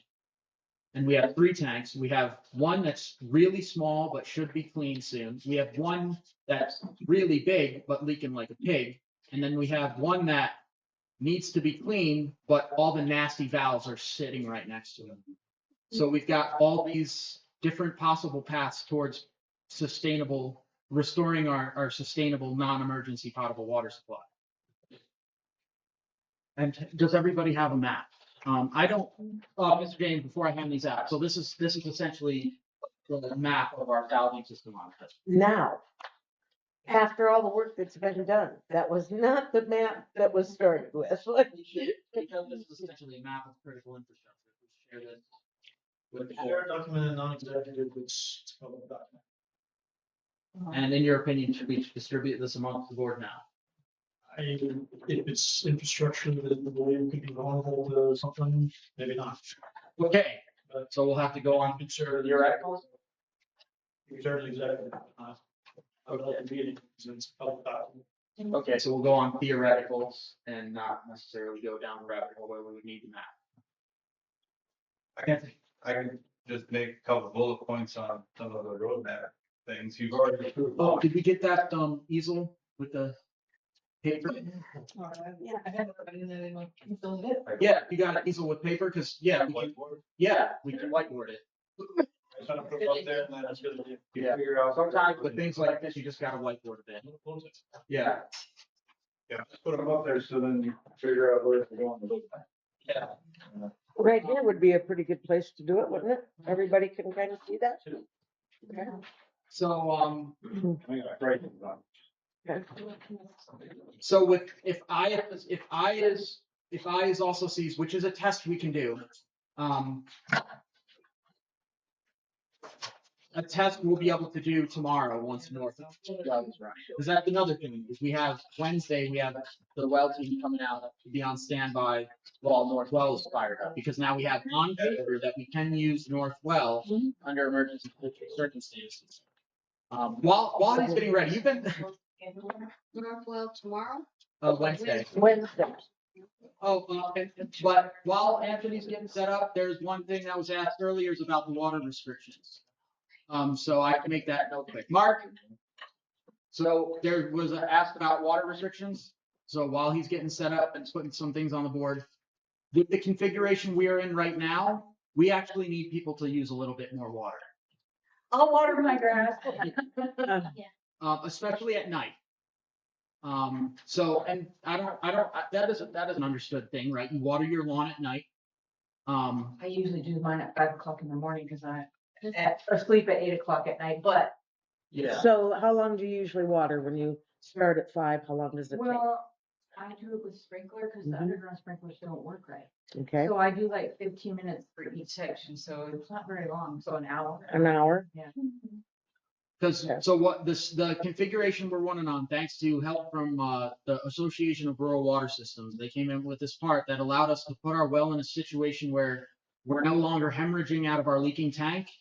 We're back to good pressure, but as a side effect of that, if we have too much water coming to the system, more than we need to use, we have to dump. So in order to make sure we have enough pressure, we have to dump if we have too much coming in. So we are. So we need, if people want to go back to using, So do you need me to water at night instead of in the morning? Or? well, we don't necessarily need you, but it's just, I guess, you don't have to be strict anymore, as strict. Yeah. As strict. You You don't have to better be say as that. strict. This is the way I feel about it. And I don't know if the board will agree, but I think we need to go to hand watering only. So here's my problem with that. I paid True Green for a contract in March, $400. And I'm the only person in my subdivision that waters their grass and doesn't have weeds. But now I have dead grass because I can't water with sprinklers. There's no possible way I can water my entire yard with by hand. I work 2 jobs. Well, so can I just disagree on that one? I'll never get. I understand what you're We saying. know a little more of the technicals, I think. here. Yeah. So when we were getting ready to implement this, we weren't entirely certain what would happen when we got into this configuration. We Right. weren't entirely certain how things were going to go. Once we got into this configuration, we found out that even during the day, and we're actually coming up on Anthony, we're basically in peak use right now. I would say 6 to 10 PM is peak use. Morning too. really. And Like 7. I don't suppose we have anybody that could peek at the purge to see if it's purging right now. It was not purging, not at this time. When I first got back into town from being in Rapid, I drove by it just because I was curious. And it was not purging that was about 10 after 4. Okay, can we And- look at the pressure possibly? Yeah, that one. I can look at it. It was For the 38. power. No, that was before the power. Yeah, 38 is for town-wide. that 38's what that valve prevents it from going above. Oh, is it 38? Yeah, because he tried 40 and it was kicking off. Still kicking the well off? Yeah. So can we do that adjustment to where we boost the ceiling pressure a little bit, or do you want not? Try it. But anyway, so we're purging, if that's it, if it's at that, then we are purging, and that's in peak consumption. Once we get to around midnight tonight, a fairly significant portion of the water coming out of our well is gonna be going all over the ground. Yeah, all water. Oh, water. So we lose 12.8 gallons per minute out of that What time can they water? all the time. pretty much. Less people use Wait, hot Which is water. better than the 40 gallons a minute we were having Right. at the side of the tank. but- Right. And I only water every other day, so. So honestly, if a lot of people water at night, I don't think it's gonna be anything but, I don't think we're gonna have issues if a bunch of people are ripping open at night and watering. Donna has. Is that a little interesting? Okay. Yeah. Don, So what time should they start watering and how long can they each water? I don't think we have to be that specific. I think as long as, I mean, we're not saying everybody has to start watering their lawn. What we're saying is you can go back to your normal life. In other words, I can do a load of dishes. Do a load of dishes, do a load of laundry, go back to normal life. We have, because otherwise it's going on the ground. So what time And should this they will be a start long-term watering? thing. That we're not. gonna get into So detail. I guess just to say, most people weren't watering their lawns anyway. Right. Well, So I'm my neighbor guessing- has new sod. Okay, well, they need to water. Yeah. Let them water. Let them water. I guess the peak times of use is from 7 AM to 9 AM. Am I right? And from 4 till 8 PM. So I would prefer that nobody watered with sprinkler systems in those hours. In those hours, you can hand water. You can do all your laundry, everything inside. Yes, Nobody's up. yeah. Well, generally, I mean, you get better results when watering. Well, you don't want it too hot. Yeah, It's you don't been want 100 to your degrees. lawn, I have to do it first thing in the morning or at 9 o'clock at night. Right, Right, exactly. burn your grass. Absolutely. Yeah, but anyway, so that was just a side note. So now we're back to the roadmap. Okay. So these are just things that need to be done. You've approved this one already. So. But then these are the other important items that need budget approval. So these two kind of go together because you wanted us to do that survey of the big tank, fat tank, and then have approve the proposal for Great Plains Structures to come and fix the floor. If you approve this, they'll do this before August 3rd. Okay, so we'll know if the tank's moving or not. And they don't even come, they come on August 3rd and they'll be done by the 13th. Right, and this is kind of where, I go into contingencies. So let's say the survey comes back and they say, and we find out that we have reason to not do this repair. What's the alternative from there? Well, I think we'd still do the floor repair, but we might need to sink some helical piles in to support the foundations as well. And now this, $40,000? Yeah, 40,000. It was 38 like 3 years ago. did they go through this? So are they gonna jack it? Are they gonna jack it and replace the floor, or are they gonna? They're gonna take all the sealant off, everything, strip it all down, and then repair anything that's wrong, and then seal it. Okay, I forget which company I was talking to, or I don't know if I was with anybody when I was talking to them. But they were talking about their approach getting largely because of this being a chronic illness of that tank, is that they were thinking maybe our sand floor is thrashed and that we're having chronic leaks develop year after year. because the sand, because my understanding is the round pier, right, with a sand floor in the Mhm. center of it. So it's probably, you're talking the ring Ring foundation. foundation, And then sand. sand under the, right. So Well- if that sand is unstable and Yeah. we're just, So that would be the repair part where they would fix any supports in the floor. and that would be included in Yeah, this? that's included. And are they gonna put something different than sand? So we don't have to keep going back and doing it again? So the steel floor has supports in it, so Uh-huh. they'll repair those steel so that it can span the ring foundation and not have any issues. Yeah. So, And then now, what would be the contingency if we've got a foundation wash out? and it would be getting a helical plow company or somebody to come in to underpin both the foundations. And we would bump this It would be on top. repair out while they do that, because They can do them at the same time, because one's outside, one's inside. okay, so doing those helicals, we're not, because my thoughts are, oh, we repair it, and then another crew comes in and something shifts and causes a new leak, a new crack to open. Yeah, I mean, yeah, that would be if the foundations are moving. Right, so they go in to do these helicals, Mhm. right, and in that process, they shift the foundation after we've just, or while they're repairing the tank, or after we've just repaired, and now we cracked before Yeah. we just repaired. Yeah, they shouldn't move the foundation during the underpinning, because the way they do it is they sink a helical. You have your foundation ring wall, right?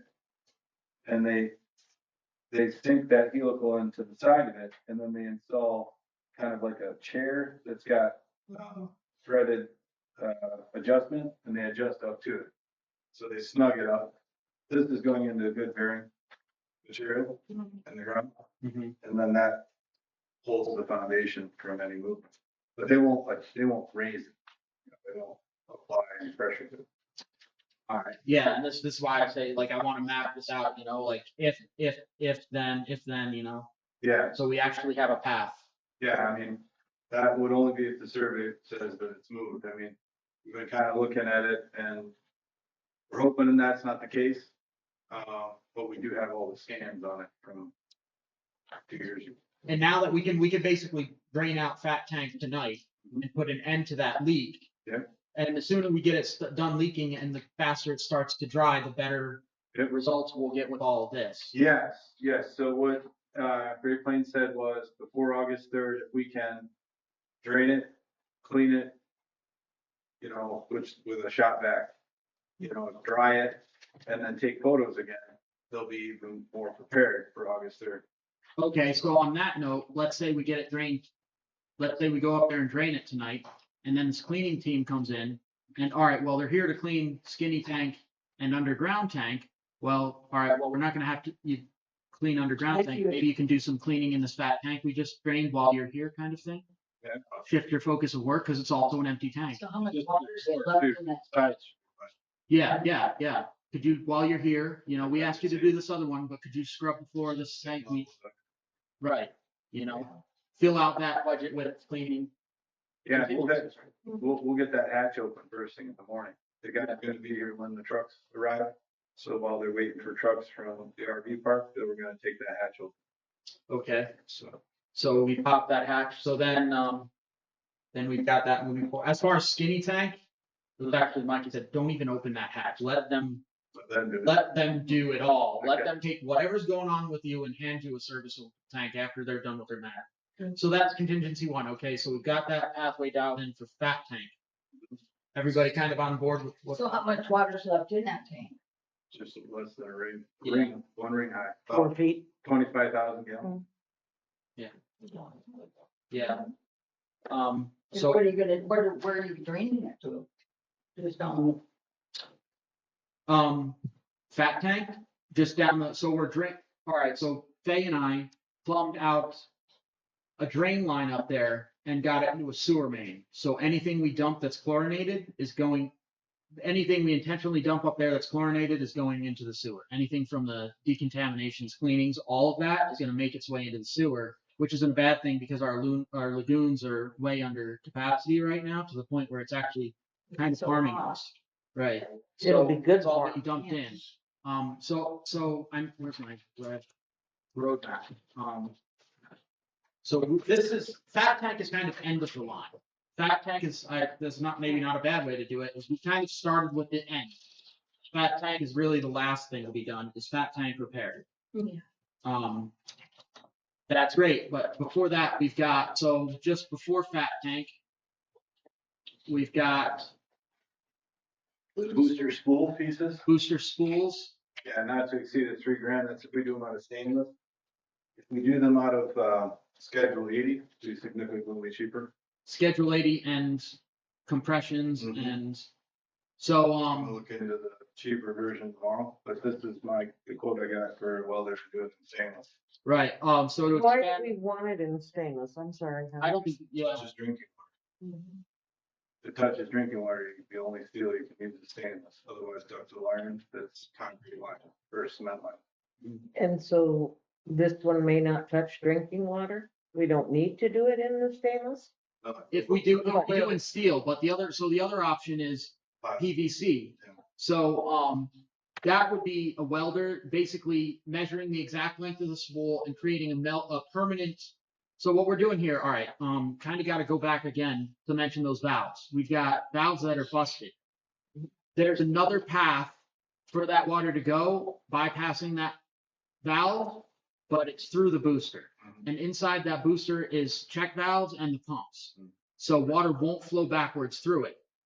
We take all that out and put these spools in as bypasses for all that. We can run water backwards through that part of the system. And because right now, the way we would have to achieve the same result is to run down and all the way around.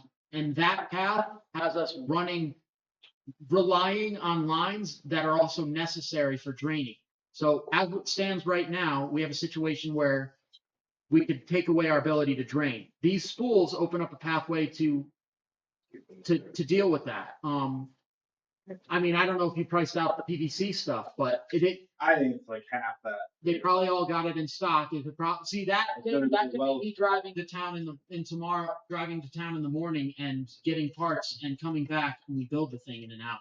Can I ask a silly question?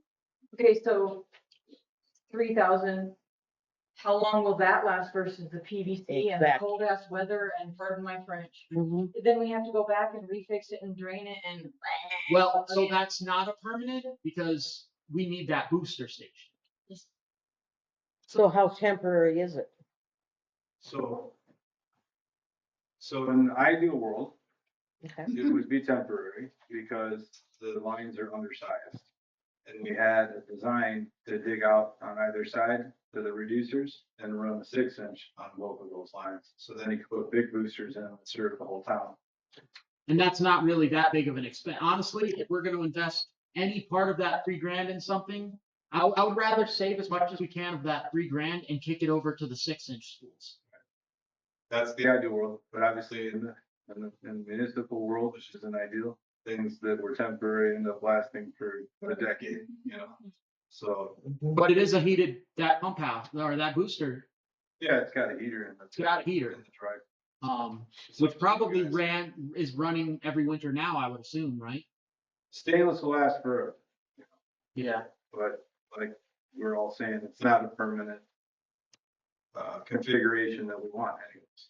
So, Yeah, and even, I mean, well, 90% of the time that booster's closed off from the rest of the system because it's not viable right now.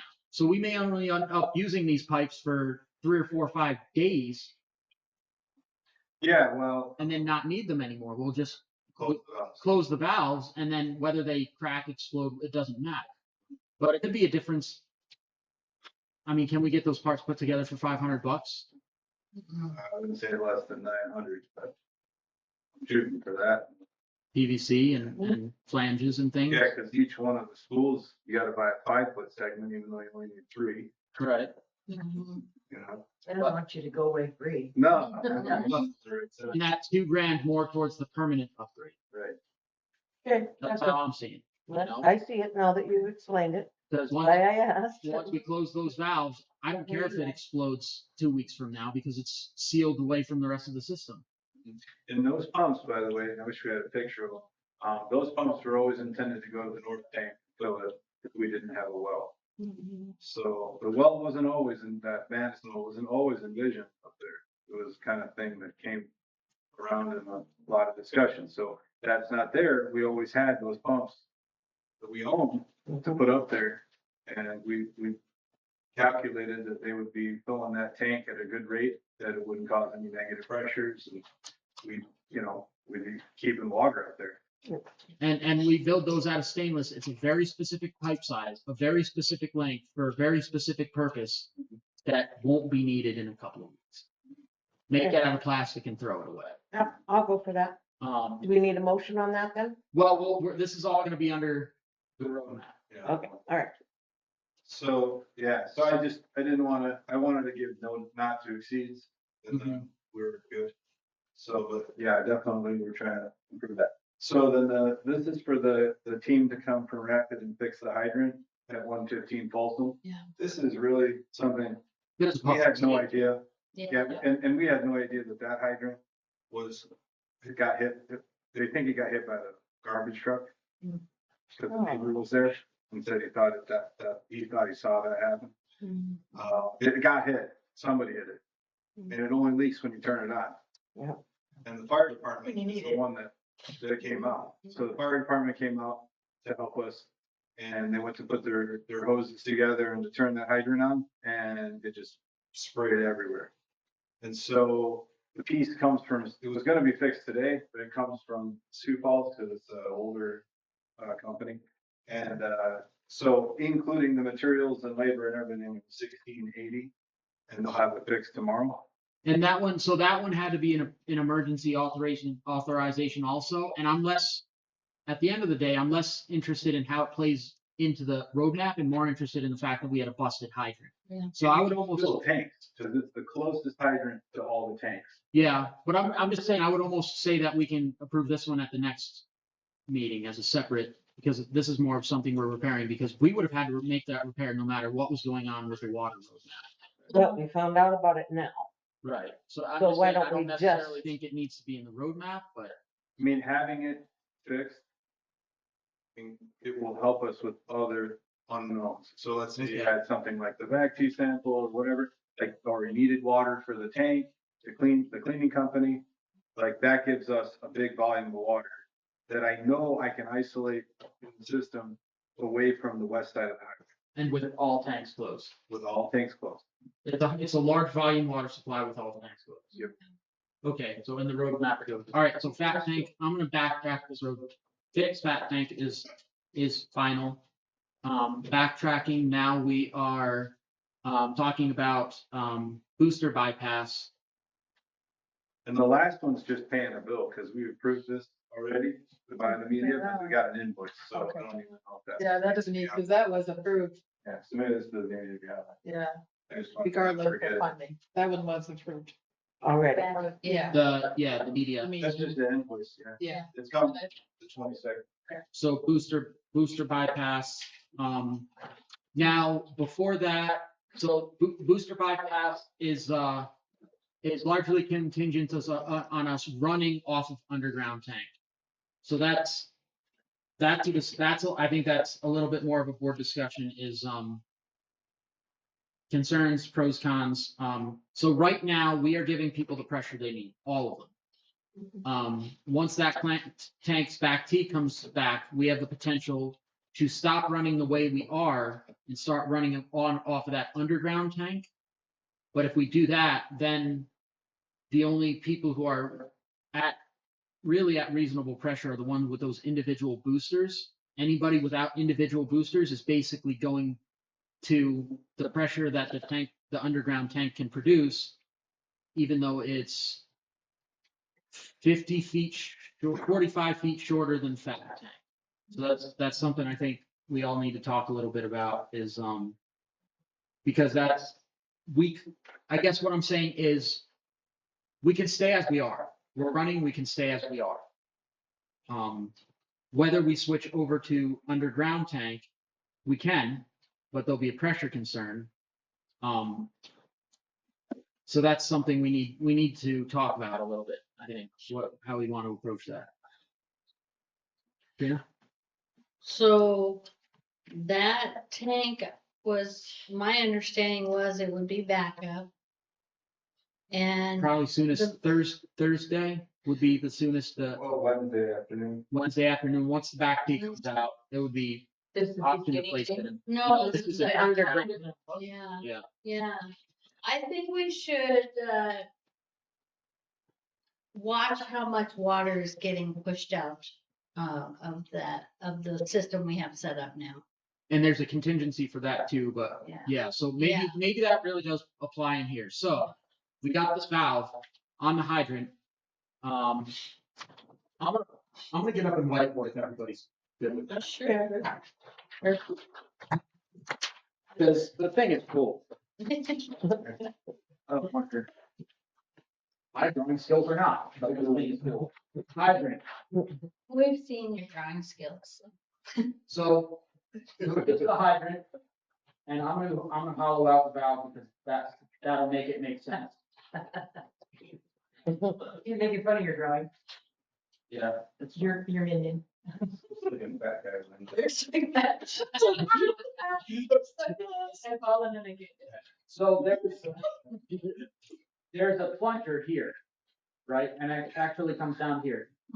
There's a plunger here, spring up here, spring, bolt, nuts. This plunger is connected down all the way here, right? You adjust this nut, and what it does is it changes how much water it would take to push this open, pressure-wise, right? So the water's always sitting up against this. So if people should all stop using water and suddenly the pump's pushing really hard, it just blows out. Yeah. So, but again, I said it's got this big bell on here, right? So it just kind of blasts out all over the ground, and now it looks like a rocket ship attached to a fat guy. Well, I got the new one I ordered on emergency order today.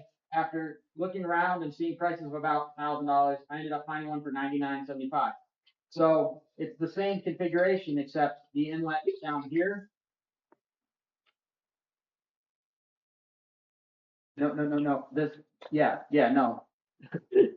Yeah, I know. All right, I'm not gonna guess at it. Anyway, it's got two threaded connections. Where this one blasts out the valve.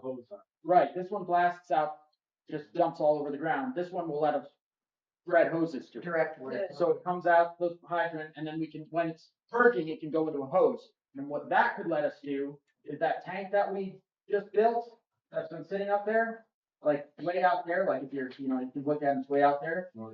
Yeah, north tank. Are we talking about the big blue one out there on it? I mean, Dark blue, yeah. We've been fighting to get that full of water for a You mean the couple one of that weeks. says SB? No, the one over there. We've been fighting to get that tank full of water for a couple of weeks because the contractor can't give it up and walk away from it until it's been leak checked. And to do that fully, it has to be filled completely to where it automatically overflows. Oh. With that valve we emergency ordered, all the water, this works the same way as the one we're using now, but instead of dumping all over the ground, any excess water would start filling that tank. That has to be filled anyway. And it's a 127,000 gallon tank. So at night, when we'd otherwise be dumping basically all the water we're producing all over the floor, it'd be pushing its way up into new tank. The tank over by the mud box. And that's, Yes. see, that's another side of things. So There with you the go. current configuration, we may be able to make some adjustments to boost that pressure out there. So the well right now is shutting off at 48, is it? 30. 38, the well cycles at 38? Yeah. So we could, if we bump that, if we get 15 PSI right now with it cycling at 38, right, out at this line, then we can bump it. All right, let's have it cycle at 45 and see if it'll push up this skinny tank. Yeah, I mean, when we were testing it out this morning, I had it up to 50, no problem. So, I yeah. think 60 would probably still be okay. And all the hoses are out there, the backflow and that's a key part is because it's also a backflow preventer already out there. So it go through the part that makes sure things don't flow the wrong way into a part that controls how much goes out. It's Ferguson stuff, but Ferguson sub high pressure. because you let that up there, you let the Battle Creek get too high, Ferguson would be so high, it'd be over 110. Oh. It'd be some picture. So one more thing I want to put up here is that first drawing that was always flying around. There's a number on it, 34. 30, Before you change your drawing, I would put a tank, a little holding tank between that and the north tank. Cause that's gonna go on into that, and then they're gonna put a little, float and pump that to the north tank. Give it some kind of EQ, equalization. It's just a little plastic tank, something to get between the. that- Little as you in, would wanna just let it stay hard plumb and let it, cause this valve seals back up. If it gets up to the tank on its own, then yeah, but if it didn't, but say you're short on pressure, then a little holding tank between it, a little pony tank would help. and are you Right. talking 1,000 gallons or 10,000 gallons or what? Yeah, so it just fills in and then a sump pump cycles automatically to run it up. But that's where that number comes into play. So that's 3423, Where can we get one? 3423, Correct. 3417. So we've got the new tank and we've got fat tank. New tank's floor elevation is 3423. Fat tank is 3417. So fat tank actually sits a little bit lower than new tank, right? The new tank is 59 feet and new tank is 25 feet and fat tank is 59 feet. So what you end up with, all things created equal, 31 foot at the north, 59 foot on Tower Hill for fat tank. And we were able to, on the well's current configuration, fill this to the overflow, right? So when that pressure relief valve opens, even if it doesn't necessarily have a lot of pressure, it will push its way up to the top of that 31, right? Yeah. So I do think hardline, and we want to be able to be prepared. All right, now we have to go get this pony tank because hardlining it didn't work, but I think it's worth a shot. The only thing I would worry is if the well's gonna pump that far, you lose something in friction. Friction in the pipe. So that could kill us, but it's every like 1,000 feet, you lose a foot in friction. And so the way I would want to do that is leave Mike's set exactly as it is and see if we can get it to where this is hard plumbed and can we adjust this to the point where it kicks open, pushes up, and Mike stops kicking open. Yeah, and it's worth it if, even if you're only getting like 5 or 10 GPM, Right. just trickling in there. We really don't have that much to offer it anyways, but it would be going somewhere useful. Yeah. So that would be the key. Leave the current configuration exactly as it is, add that valve out there, right? And try to get it to where this stops flowing. That's really all we need to do. Once that stops flowing, we know whatever's going on out there is good. Yeah, and I would put it into a kind of drain mode too, that gives the well time to refill and uses the water in the underground tank so it doesn't go stale. So you can get it recycling, and then when you go back into your other mode, it'll fill that underground tank. So to do that, we're basically Think about what time of day. manually cycling the well. Mm-hmm. Yeah, well, it's always gonna run. But normally the well does get a chance to break, Now, so the worst operation mode is on, off, on, off. That's the worst mode. Second worst mode is on all the time. The best mode is it's on for a long window of time and then shuts down. Like, 10 hours on, 10 hours off. So that, 14 hours off. So that gives the aquifer time to rest and the well. So, and then, again, we don't want any tank to go stale with water. So we do want to use the water and residents can use it, in the day. Yeah. Well, and so again, we're Wednesday earliest to bring underground online, where this could be set up tomorrow morning after the parts come. So tomorrow night, essentially, instead of pouring water all over the ground, we're sending it to new tank. Right. That's exciting. Right. And then when can we start watering, just so I don't Right now. Right now. Yeah. Goody. The configuration we're in, I guess we'll just say clearly, water restrictions are easing back. don't try to go too crazy, but we're easing back. Live your normal life again. You don't believe that we need to maybe install a, uh, restriction that odd number houses do it on odd days and even numbers? I mean, I'm just I thought we already afraid. had that. No. That's the way I've been doing it. Why? I don't think, well, we really probably should run this by John real quick, maybe to just get his 2 cents, because I mean, the water restrictions came from, really, Yeah. Yeah, water yeah. restrictions came from. My fear is just that everybody's gonna say, oh, we can water. And so everybody in town's out there watering and then I think we all We're assumed hurting. that it was still odd even. Yeah, John's here. Go ahead, John. So, John, so we're looking at easing the water restrictions right now because we basically have Mike's valve dumping water all over the ground. We might as well let people go back to using it. What are your thoughts on that? And how far should we completely go back to normal, or should we be somewhere in between? I think somewhere in between, Okay. would be all right. I'm sure people want to water their lawns. But somewhere in between, or maybe just the next few, we bring that other tank online, we could talk again, but I would say something in between, maybe odd even type deal. So Linda recommended also only hand watering.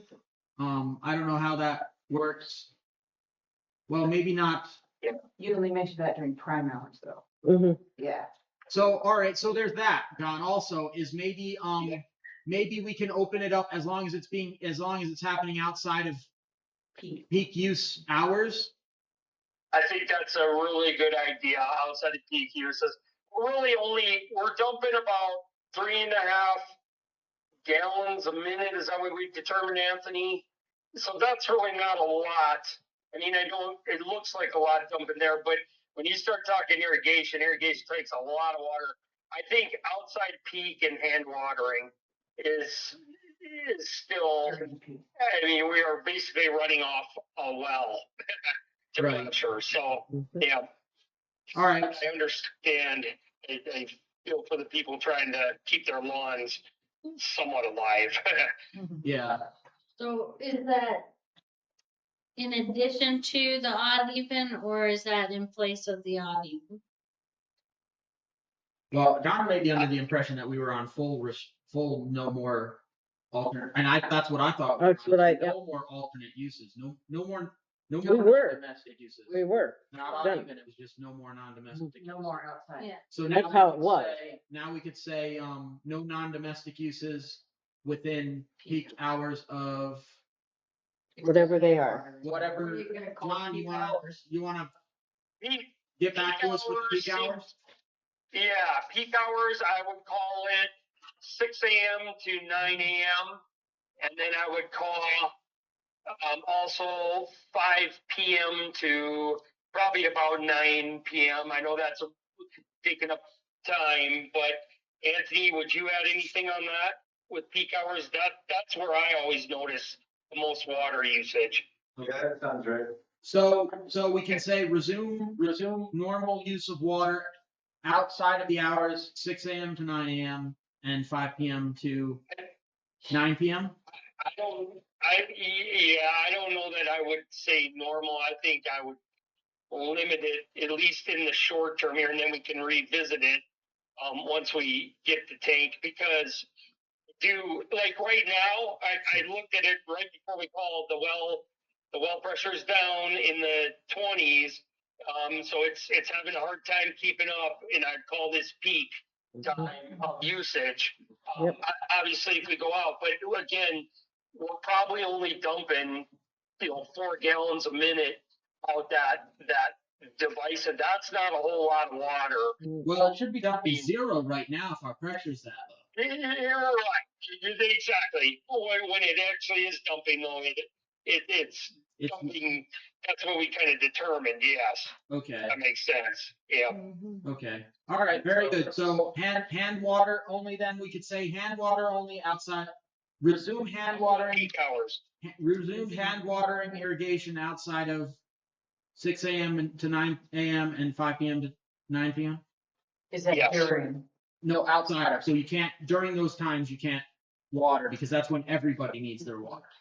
So resume outside of those times, right? Right. So I will say, so John, the measurement was 3 gallons. So it's like, it's actually 12. Thank you. That we're dumping. So we're dumping, 2,400 gallons an hour. Three hoses, 3 garden hoses, maybe 4 garden hoses wide open. Is that what that would be? What do you think, Anthony? 3 or 4 garden hoses wide open is about what that would be? yeah. So if she's got like those. That's not many people. Oh, yeah, full garden, but our well pump only does 65. Right. So it's a good percentage of the well pump. So we better go 8%. straight just for Right. hands. Hand watering, resume hand watering outside of peak hour. Mm-hmm. Okay, we can do an updated Facebook post, we can do an updated, town website. They've been getting posted out here, I assume too, right? Papers or no? Probably should do that too, when we do the notices. Okay, water restrictions, where, I don't even remember how we got to that, but, okay, so booster bypass, fixed fat tank, up to booster bypass, so we'll call this, alleviation of alleviate wasted water. We've got a few avenues that we've gone over on alleviating wasted water. You can cover what that means.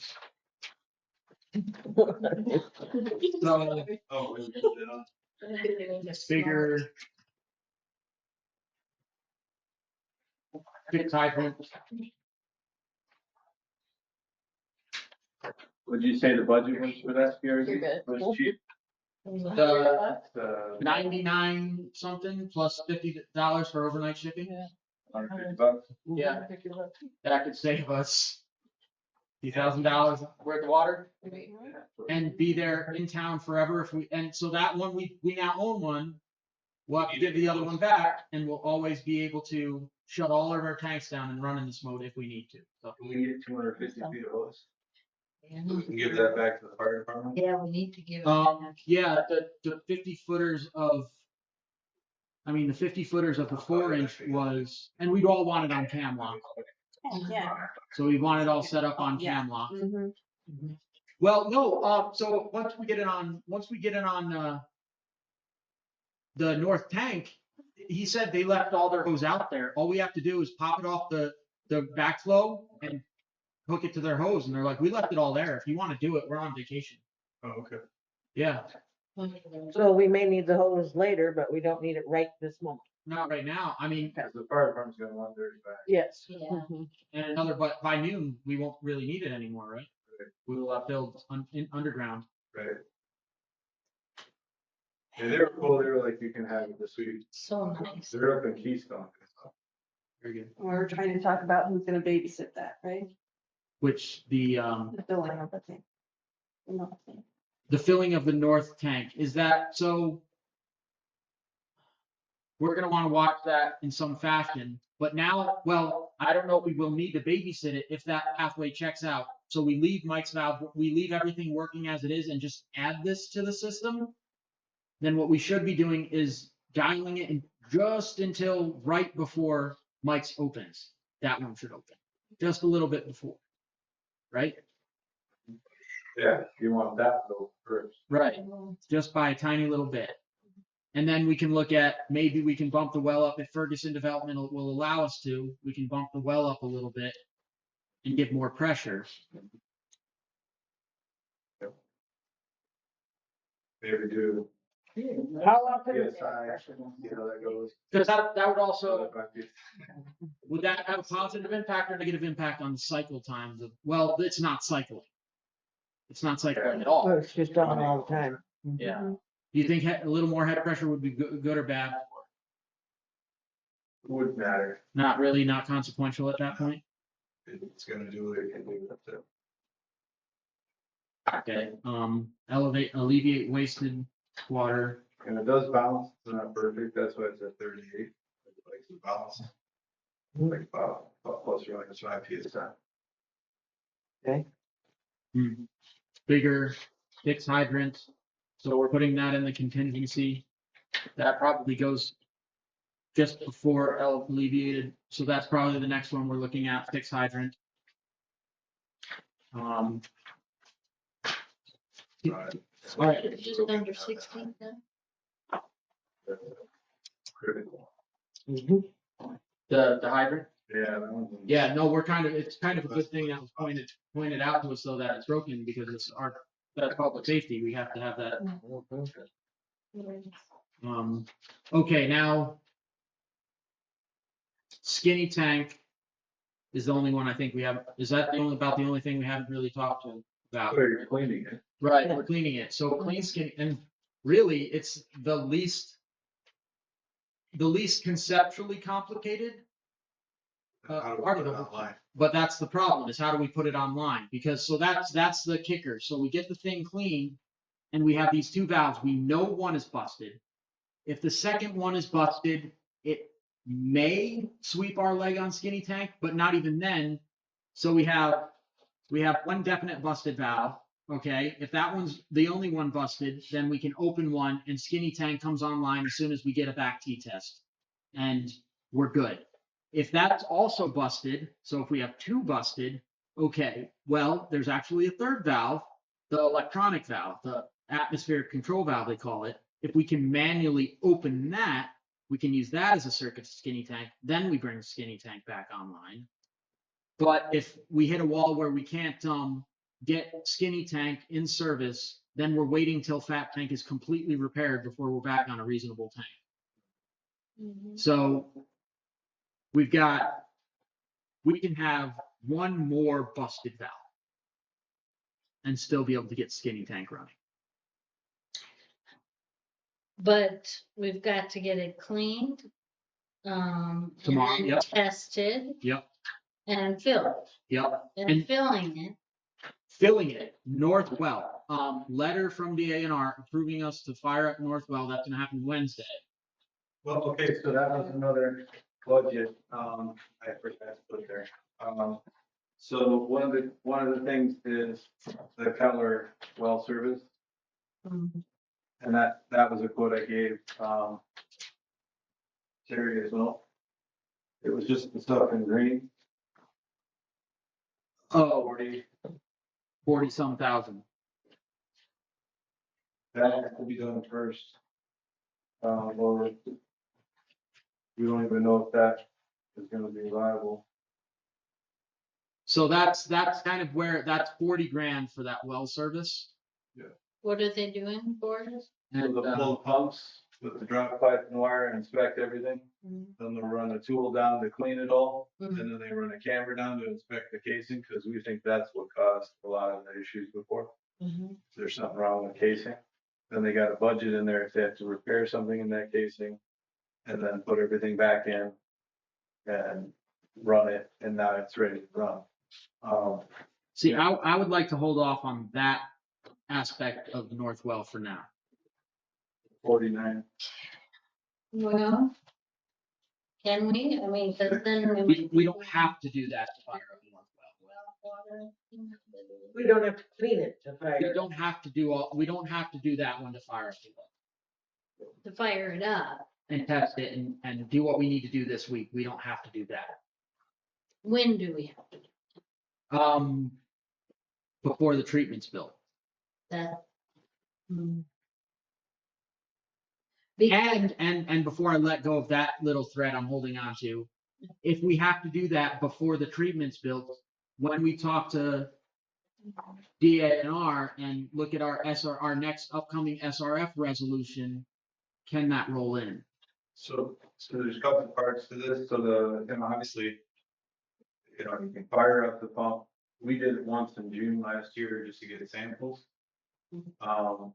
But then, servicing it, and so this all comes from Mark McIntyre's letter that he wrote to John. The one thing it said, you should verify that everything is working in that well and that you've inspected it, because it's been sitting for years, and that before you think you're gonna be using that as a temporary source, because it has radium. in it. And they said, and then, if you got it all assured that it's gonna be good, you can use it as a temporary source of water. Only in the cases of an emergency, and you need to tell me when you do it, at the moment you do it, and then when you're quitting doing that, you know? And so that's from the DNR side. From my side, I definitely would want, maybe where Mr. James come in, I would like some kind of indemnification, hold harmless. If people sue the town, because there's radium mixing and blending with that water, ATAC is not liable for any of that. And so that's where I'm at, is I don't want blend. We may have, I keep hearing, oh, we're allowed, even we can blend. I don't want to do that. I just want to fire that up to use for cleaning and stuff, and really nice. Even if you do that, because I'm worried about residuals that they could say were in there. Is it plated on the tank like calcium does and stuck to the tank, and then when we filled it, it got some part per trillion or million or whatever. It's just a lot of liability on our part. I'm fine if that's what you guys decide to do. I don't want to be held responsible. If somebody gets pissed off, because people get pissed off. Yeah. That's all. Well, and the radium media is gonna be here in August, right? No, No, This week. 22 days. in 2 days. So it's a lot to keep track of. So. It only cost 40 grand. 40 to 50 grand. It was. All right, so go to really my point. I don't think all of that $49,000 needs to be spent right now. I think all we need right now, that has nothing to do with like, all right, that's radium or not, is it really related to that money or not? That's the service to service the well. I don't think we need to service the well right now. I think we need to fire that pig up and let it run. I don't think we need to burn that right now. I think we should burn that right before we build the treatment. I mean, if worst case scenario, we fire up that well right now, absolute worst case scenario, we burn the well pump, we sand the pump. How much, what's a well pump? 40 horsepower pump. 67 grand. All of them will fluid in. Cool. That much? Okay, so that's it. I mean, it is, well, it's not a residence. Did you say the crack lining could be part of the radium issue? And they're gonna look at this and they're. That's what Katie Purple. Is that what they're coming out Wednesday for? Is that what because John said they were gonna be here Wednesday to fire up North Well. Oh, well. If he talked to them and that's what they said, they'll be out here Wednesday, that's earlier than I expected, but yeah, I mean, they come and do it all, they pull the phone. They pull the well, they won't. Do we need to call back John and make sure because I kind of got the impression that they were gonna be here to basically watch amperages and just babysit it while it gets started up, not to do that. If they're gonna do all that on Wednesday.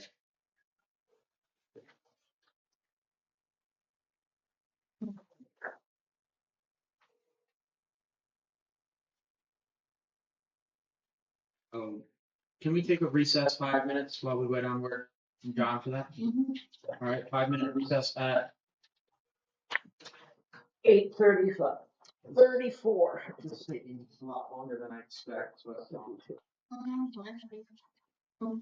But this is absolutely all necessary conversation. We can't take any. Yeah, hey, Dad.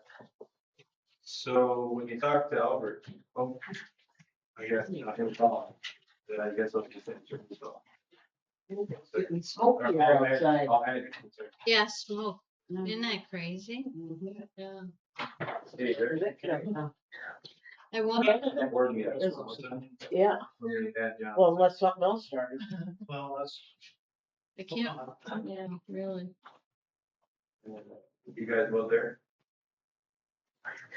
Okay, so they wanted to know about the well service for that the well that's got radium in it. And so I'm John getting told a me little confused about he had the something going on that was tentative with that for Wednesday. I'll ask when we get all back together. Is this What was your plan on? Didn't turn off the road, right? No, yeah, I noticed you can hear brakes on the YouTube video. It should be turned off during breaks. Yeah, it hasn't been, It needs to be. yeah.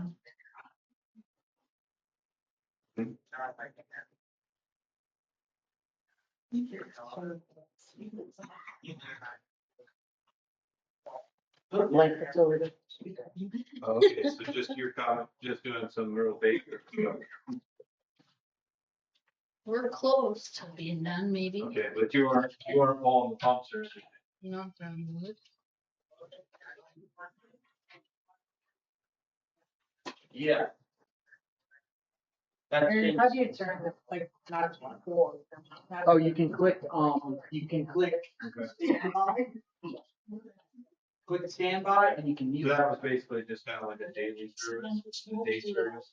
And then click that white. So what?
Unclick that and then click meeting.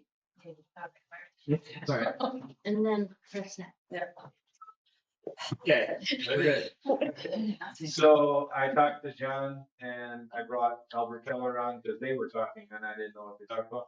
And they kind of brought me up to speed. So what they talked about doing on Wednesday was called a day service with a drawdown and a 3-hour test of the well. And that's only $1,800. But that would be the kind of preliminary thing you would do as a part of that bigger 49, whatever, anyways. So does that let us do a test without the risk of sanding the pump? He'll make sure you don't sand it. He'll So stop. that's He'll take samples.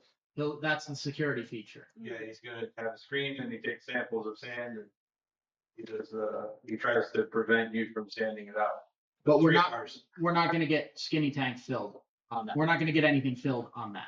You wait, you get 3 hours worth of water. Right. So At 300 at 100 gallons a minute 65, max. probably. 65 is that? Probably.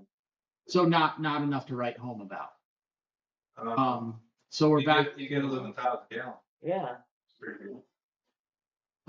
Enough to do the initial decontam. Well, on skinny, Yeah. that'll decontam skinny.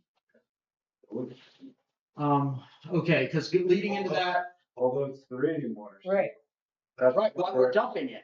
Yeah, but like I said, I wouldn't want any liability myself on. I've not researched this issue at all. I don't know what parameters that are. I'm not, Yeah. yes, Because we got a letter from the state essentially giving us permission to do this. yeah, I need to look at it in some detail. So, I don't know, I watched Aaron's rock, so I don't know. I don't. Well, it's 11,000 gallons. We're not. Get out of jail. We run it out of the drain line. We're not gonna write home about 11,000 gallons. We're not, if it was 100,000 gallons, I would care, but 11,000 gallons, we're not gonna take the gamble. Is that fair to say? Well, Just if, bring it out the drain. if there's not much sand in it, we're okay, but if there's sand in it, then we're not okay. No, the So- rate, No. I know that, but. we're talking the about radium using it to sticks- decontaminate. The radium sticks to the sand, so I'm like, oh. Oh, inside that tank? Yeah.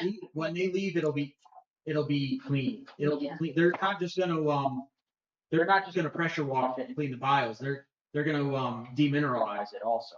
So there won't be Okay, is there anybody that would have any use for that water? 11,000 gallons of. If it's only 11,000 gallons, No, we but dump 100 and some. Oh, I know that. I know we can dump it. I just wanna know if there's anybody that could use that water. I mean, I could use it for watering my lawn.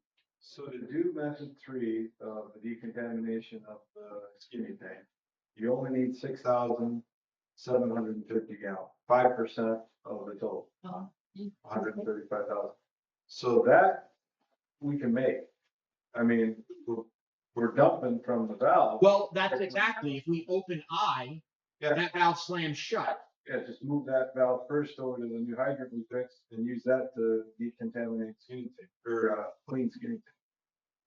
Well, do we even need to do? Can we? So if the well is under pressure, can we crack skinny tank and let it just fill through the bottom? Or is that not something DNR would want us doing? I know that we're trying to do that booster school thing, so we keep everything to the north. So we kind of isolate all that kind of unreliable pipe work, right? The valve. But you know, if we're losing 12.8 gallons per minute times 60 minutes, you know, in 10 hours, you have enough water To decon. to clean that skinny tank without any radium. And will that fit from the man door down? Yeah, I think so. So that hose dumps in the man door skinny tank. We put what decon water in through the man door skinny tank. So let it do it I bet you that's designed. That door is sitting right where. that- right where it needs to be. Why It it takes is. 5%. Yeah, probably. And then. But the spool has to be in place because then we're putting water in skinny tank. The spool has to be in place so we can let that's- skinny that's- tank access the drain. Yeah. So we need those plastic spools built tomorrow morning. I'm gonna go with Albert to the plumbing place and see if we can find it. And then we decon with purge water, dump the radiant water from the test. Yeah, and we'll test that. We'll just dump it in the sewer. Is this test valuable right now? I think it's not a bad idea. It gets that well service provider in here to check it because the state wanted us to check it. That's a fair price. And then, and will that give him information that'll have ahead of time before doing the granders? Yeah, because if he checks that out and he's like, this pump sounds like it's sketchy, or, you know, he'll have some insight into some of the stuff he's gonna pull out of that hole. By Right. checking it out on the drawdown. And up to date, Check. not 2 years ago, not last Yeah, year, he'll right check it. now. Yeah, he'll check it. He'll see, this kind of wiring might be touching the casing. You know, And that was in that as a Yeah. potential in that in the bigger quote, there was a Yeah. potential for replacing all the wire. yeah, So he'll monitor and he'll be like, no, it looks like the wire's good, so I'm probably not gonna have to do that.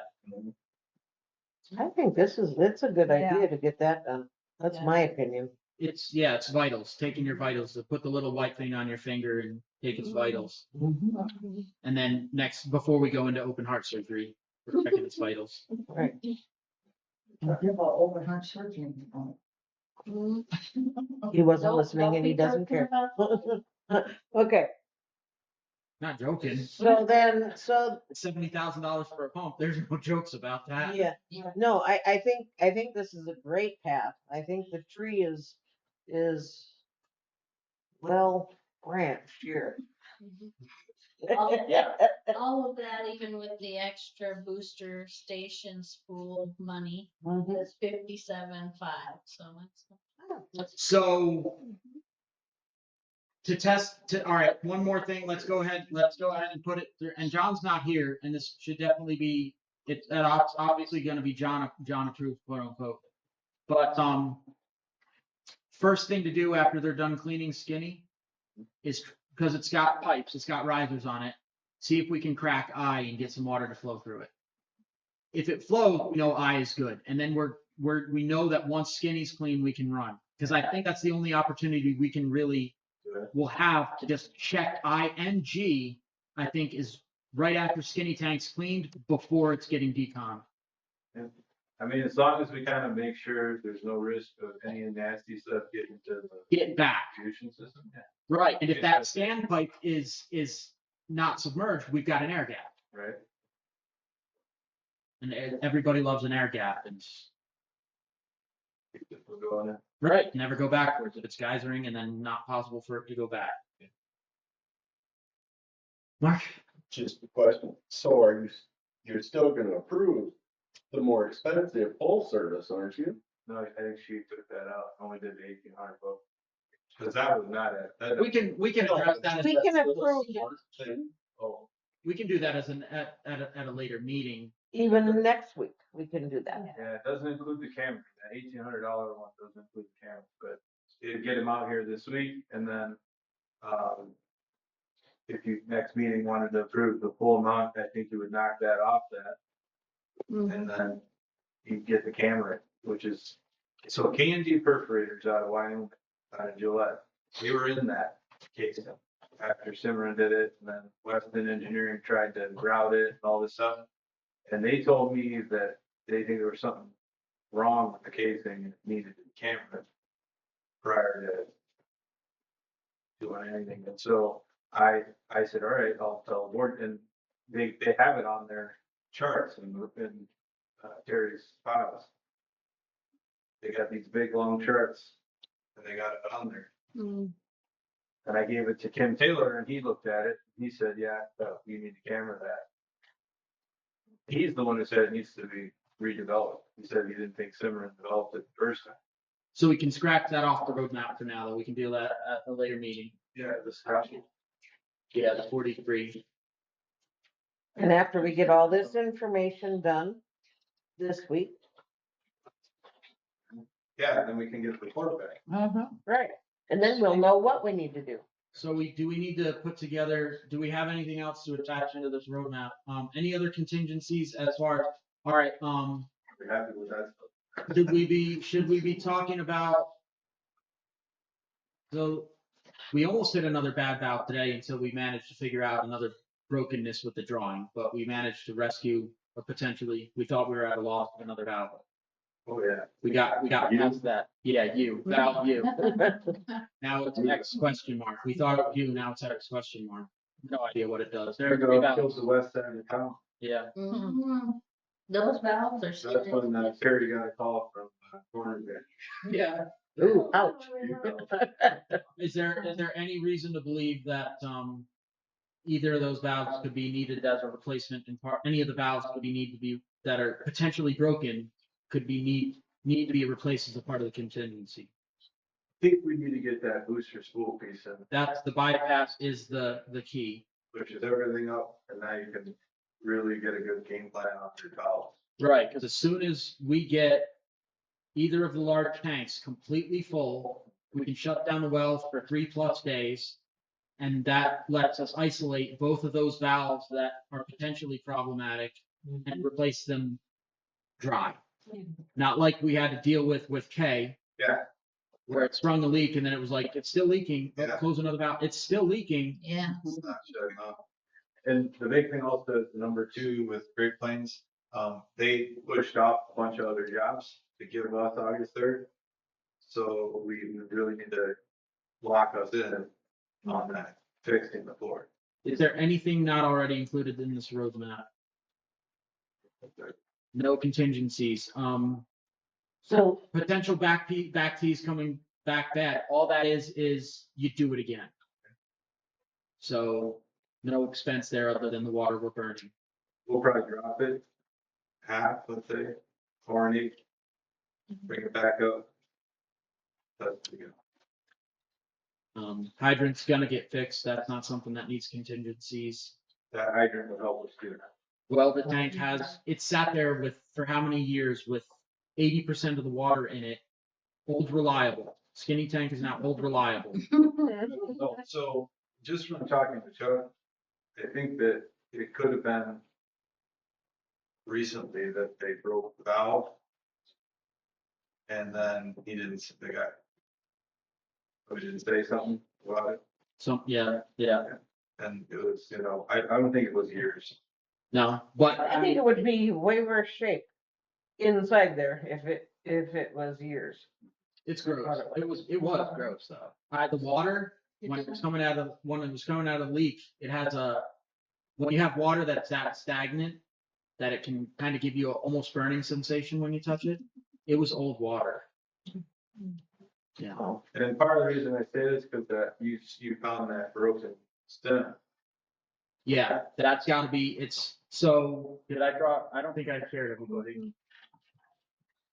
So I think it happened sometime after October.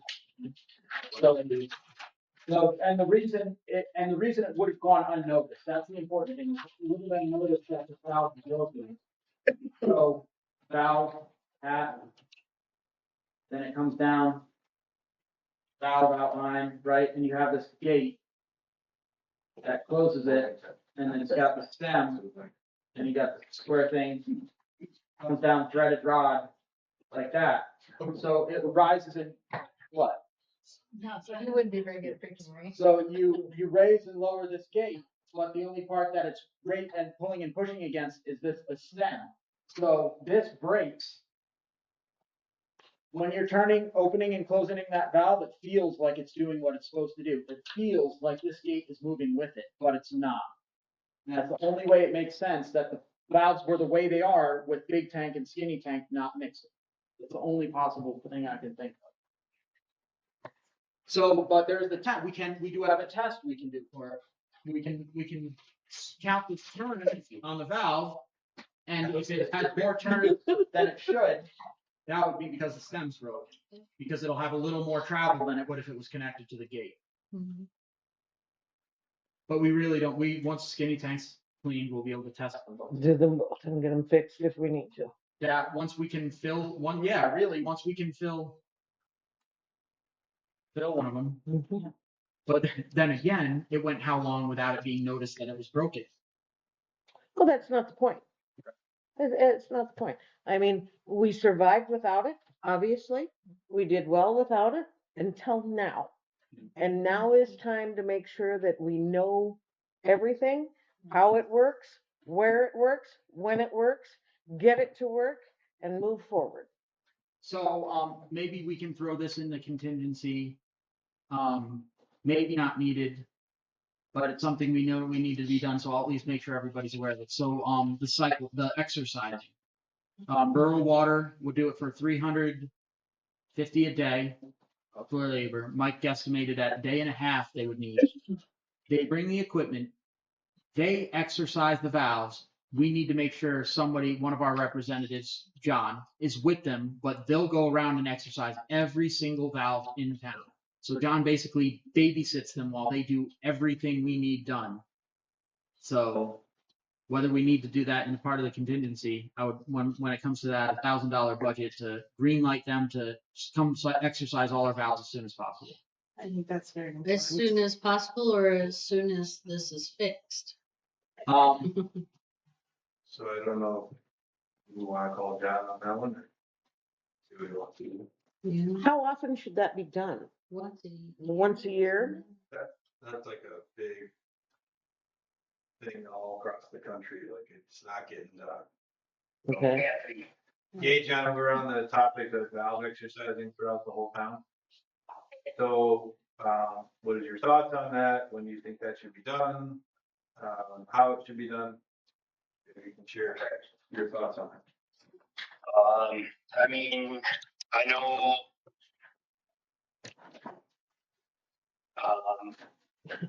Well, I think valve exercising once a year is the normal of that. So, I know there are, places that do it. Like I know, Aaron mentioned Rural Water does it. I mean, we can get, we could do it, whomever, I guess, that would be fine, but I would say, we need to probably start it and know that every valve has been exercised. So I'd say once a year. That's what we're asking mainly here. Do we need to wait till the tank's repaired or when should we start? I think we need to wait for the tanks to be repaired, yes, for Well, sure. The reason I bring it up now, John, is I think he said the earliest he could probably get to us would be mid-August. Okay. So everything we're dealing with right now should be in the rearview mirror by then. Okay, right, okay. And we're not necessarily approving that. That's not necessarily a part of this. I just wanted to bring it to everybody's attention, so it's very much in our minds that this is something we need. Right, We can't let it slip again. right. So one thing I'll add. Yep. Sorry, John, I was just I thinking. would definitely get it on, you know, we need to do it once a year. So one thing I'll add is prior to sending them out there, so we were out in Folsom Court because we need to shut off that line to fix that hydrant. And that D-box is like full of gravel and sticks and stuff. And the D-box the lid was like sealed closed. So there's like, if that's gonna get done in a day and a half, we're gonna need to go around and make sure all those D-boxes that have where you can put your key in and exercise the valve, that they're accessible. We got a tool for that. Yeah, I mean, it's just. 27,000-pound truck with a vacuum on it. There you go. So we need to do that first and get around and make sure everything is accessible. That way, when he comes in, and then you might as well label him. And that way, when he comes in, he's got. The hill, it needs placards. What do they do? We need every Like, valve. Same diagram. What do they do? Mhm. Right? And then label on them. So that way, when he exercises them, he can tell you valve 136 is got this going on. And this Just can ahead of all, it, you know? this can all be carried over into Silver Smith.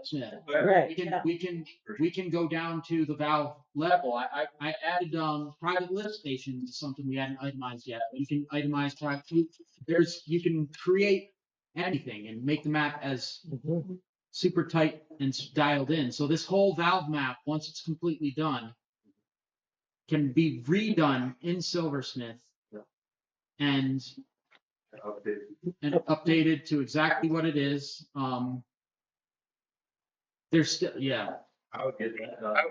You can go. I would add that we need to get the hydrants on a schedule too. yes. Hydrant exercising and valve exercising. So, I was actually gonna be meeting somebody to move the vac truck over to Water Hill tonight, but I said, we've got way too much going on. But once all this tank stuff is settled, we do need to deal with that storm drain, and we did find out it's absolutely on us. Per the contract, when the state built that curb and gutter, they replace parts, they'll replace the grate, they'll replace damage, but the cleaning and maintenance is on us. And that's just so happens we have the tool. It's right, it's right in the contract. And well, that's what, when we asked them to come do it, they said, oh, well, here's your contract. Yeah. Okay, so we need to clean these spaces before we actually can check the valves. So we're gonna need a little more time. So would it be fair to schedule them to check the valves in September? You think? You want us to go through all the valves and clean them? I don't know, if all that's, like you said, that gravel and sticks and stuff needs to be cleaned out before they come, we need to discuss that. Are we going to have our operators do that? Are we gonna hire somebody else to do that? Are we volunteering to do it? And we is not me. Let me rephrase that. Next meeting, I'm gonna have pricing to get a crane so that I can change the clutch on the back. Because I'm kind of past the and the hose and that clutch. I mean, you give me a crane in 5 hours, she swaps. It's very easy. But it's heavy. It's heavy. The whole blower. Yeah. You would look at it and think we should pull the engine and slide the engine away. But the manufacturer, and it makes perfect sense, you swing the blower off. That's the fastest access point to that clutch. And it's a single unit clutch. You're not like you think clutch, flywheel, or a flex, pressure plate and clutch. No, it's an assembled hub. It's an assembled unit. You need to pull a bearing and you need to swap the clutch. And I think there's like 3 steps to this. So like step one would be going through and identifying the valves, so that way we can update Silversmith. Cause there's some, they're not in the right place, some of them. Well, and then there's the dummy check, right? Stick the key in it. Is this like obviously open, obviously closed? Is it lock, did they do that thing where they close it and then make sure it's fully torqued, or do they give that proper back off? Because if they didn't give that proper back off, you're looking at the valve that needs extra love. Yeah, if you had like no problems at all with 20% of the main valves, I'd be surprised. I think that 80% of your main valves got something going on, full of gravel, or the D-box is bent over, or you can't get it open, it seized. So you gotta go through and kind of map out where the current, where they're at and what's their kind of roughly, what's their condition. Then you can kind of get it mapped, who's doing what. Is it digging them up, or is it just cleaning them up, stacking them? You know, what is it? And then the third step is, doing that work and then you get real water into exercise. So we're a ways away from real Unless- water. So first step, map them all, make sure Yeah, they're all in Silversmith, at the right spot. in the right spot, and numbered. That's so volunteer level stuff. Yeah, that's stupid. That's so somebody can just go around and do it for us, or task. Well, that might be a weird thing to throw on her plate, but water meter. Are we done with John? He's just sitting here. Yeah, I think we're good with John. Hey, John. Thanks, Ken. Sorry. Uh-huh. And Thank well, you. This is, again, the whole valve thing isn't like we have to do this tomorrow, but we can, Yeah, well, maybe we can package this a little bit better at the next meeting, leave it out of this contingency plan. Okay.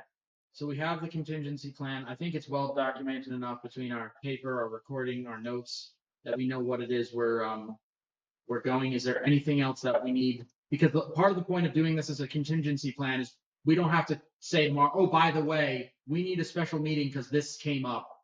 Because we Right. didn't expect things to go the way we hoped. I think it looks good. And I'm very proud of our board and our professionals and rural water, and Terry came to work on Sunday. Big Ray for donating all And that water. Big, oh my goodness, and Big Ray, yeah. I mean, everybody put their time in, and we're here now. Had a different total. Plan. Uh-oh, Go in with this one. Plan. Yeah. Oh, don't include that one. You already Yep, approved. I already did that. that is the difference. That's just like like I want to make sure we can do this. So we don't have to call another special meeting on Friday. We can This just- should probably actually be 150, because I got, it's like 150. Can we make a motion? Because I have the estimate. Says approved. Yeah, I will entertain a motion to approve the full contingency roadmap to secure and sustain the potable water supply. I'll make that motion. Motion made, motion seconded. Any further discussion? Seeing none, all those in favor? Aye. Aye. Very good. The next item, I guess the way we did that makes the next item not as significant, but it bothers me that like last night I identified this, or no, this morning I identified this part or last night, and I came in this morning, I was like, Terry, we have to order this. It's only $100. I don't have approval for this, but we've got to do this. We need a little bit of I want something, or do we actually need something so that somebody can be like, all right, yes, that's good spend. It's $150 and we need it right now. Do we need to have something on the books? Yeah. For safety. You need a policy by the board to do that, or you need individual decisions? I mean, but they're not decisions that are not meetings. Right. Policy covers them. Would we be able to establish some sort of a budget under this agenda item so that for the duration of this project, we have the ability to Menards and buy something if we need it? As long as you got a range on it. Yeah. For the person. So is that something we want to do? Because we're going to look at these pipes tomorrow. We may need, we'll need fittings for that valve that's coming in the morning. We'll still need fittings. We may end up needing hose if the fire, we have to find another situation during this where we need 2-inch Yeah. hose. We don't, Yeah. you know, I just, We need- I don't. But on that note, signed authorized agents, I don't want to be one of them. I want 2 other board members to be like the people that I call and say, Can what do you go think? do this? Can I do this? Cause I'm too deep in the technicals of this to be diagnosing what's needed and approving it. And can't we too? Can't be two? Has to be one. Just to get a- Yeah, right, it has to be just 2 people on the board. So if you're purchasing, then you can only talk to one other person. But it can go in sequence, right? No, what do you mean? So like I can. Oh, so somebody, I guess one authorized agent then, I need to be able to say, who wants to be the person to say, me or Anthony need to go do something, the person we call and say, "Hey, we really need. Okay, anybody want to make a motion to support Donna being the person we hassle if we need to go spend a couple of $100 on piping or something? well, let's talk about the price first. Yeah. What's the dollar amount? So we can have. What would it need to be? Anthony, for those types of parts and things. I was thinking double that. I was A little thinking more. a third of that. Oh. I'm cheap. Can't get very far in. But in your department, you've already got that ability. Not on paper. Chuck used to have one of You water sewer. He has up to $3,000. We Yeah. don't have anything on paper supporting us. us or even necessarily ATAC to have, well, they have the time and materials contract. Fits that, but we don't have anything. And this is the thing we gotta work on. And maybe it is a committee thing. But we need it now. We need it now, so what? So let's go ahead and put it $2,000. I think so. Anybody wanna turn that into a motion? I'll make that motion. All right, second? Well, wait. The motion is $2,000, but we wanted to say that up to $2,000 discretionary funds that is, seconded or approved by. Approved by Donna Donna as the authorized agent Agent. for the duration of this water Contingency. roadmap. So anybody on the board could call Donna and say, we need a pipe fitting for this. Related to this Okay, so now we've got the Right. last bit related to this duration of particular the contingency plan. emergency. Okay. I just wanted to Yeah, you're clarify good. what the motion is. Do You you did want to good. read it, Terry, when you're ready? Don't worry.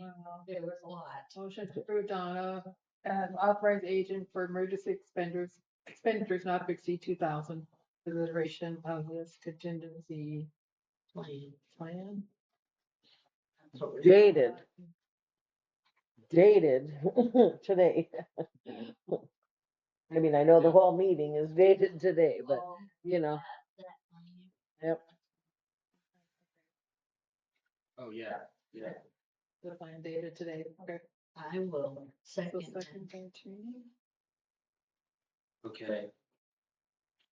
All right, motion made and seconded for this, Mr. Holsworth.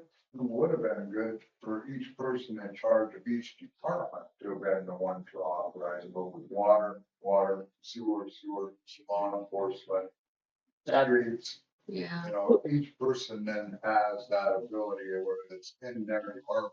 That's not a bad That's- idea for that's when we also- get, yeah, When we have committee ordinances that make our committee something other than right. theoretical, yeah, Yep. that would be good to have. Yep, good Yeah. idea. But Okay, for now, I think Donna will keep us in line. They ask you a lot of questions. That's good. That's good. That's how you find out whether or not your idea is good. When people ask you questions about it. Yeah, all right, any further discussion? Seeing none, all those in favor? Aye. Okay, that was easy. Approve hourly pay rate for, this might not be so easy. Approve hourly pay rate for, in terms of, for historical knowledge consultant contract for Mr. Chuck Ferguson. Chuck's not here to represent himself. You're kind of here to represent him. I don't know if you want to go sit in the audience for this one, and it's kind Yeah, of, okay, can I suggest you put something else on that? As an inspector too, cause like Willis, he couldn't get anybody to come and inspect when he needed it.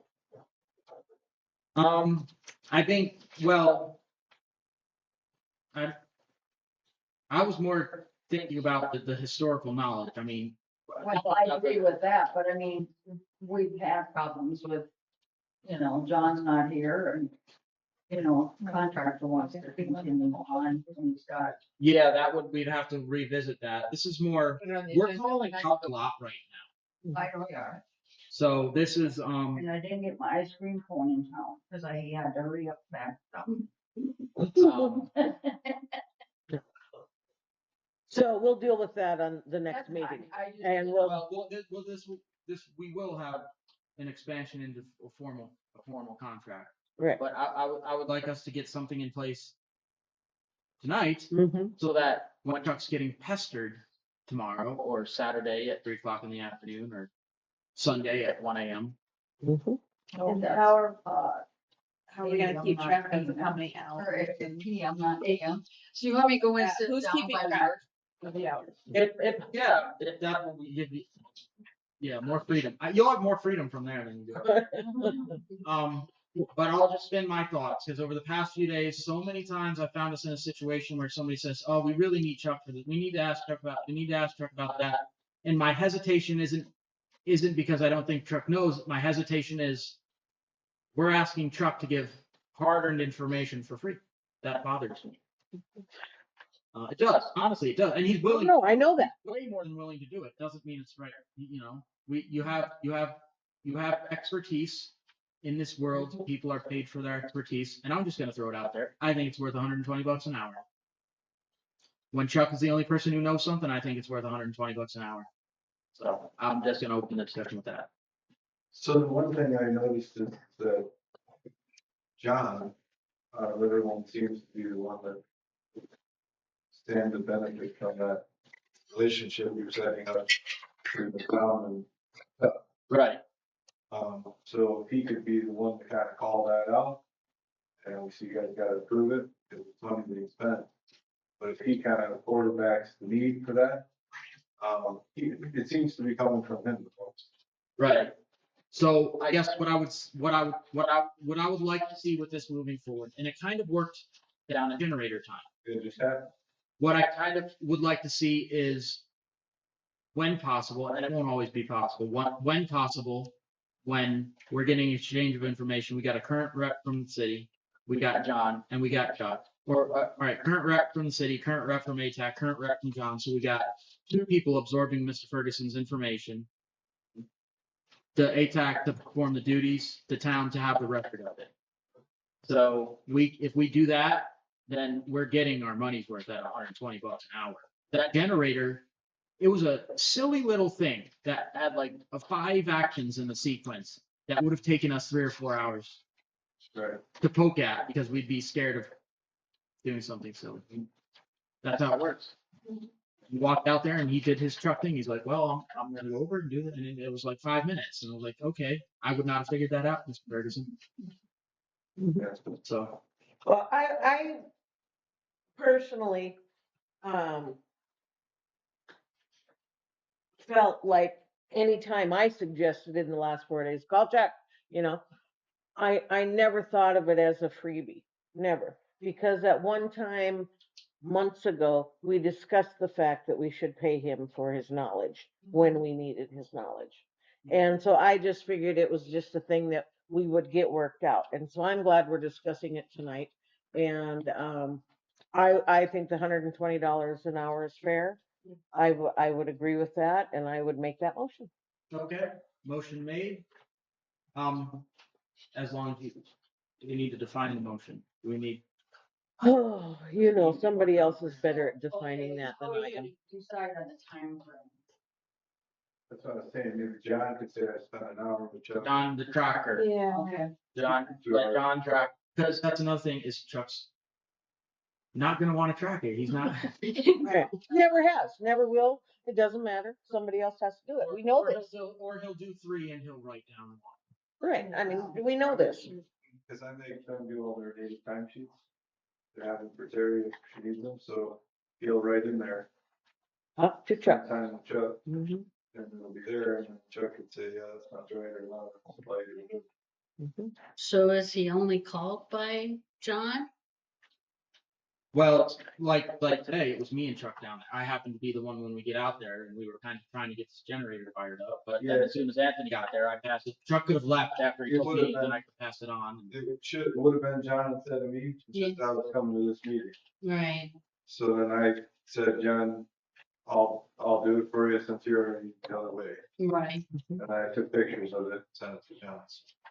I know I have I don't called think him. I don't think it should be just John.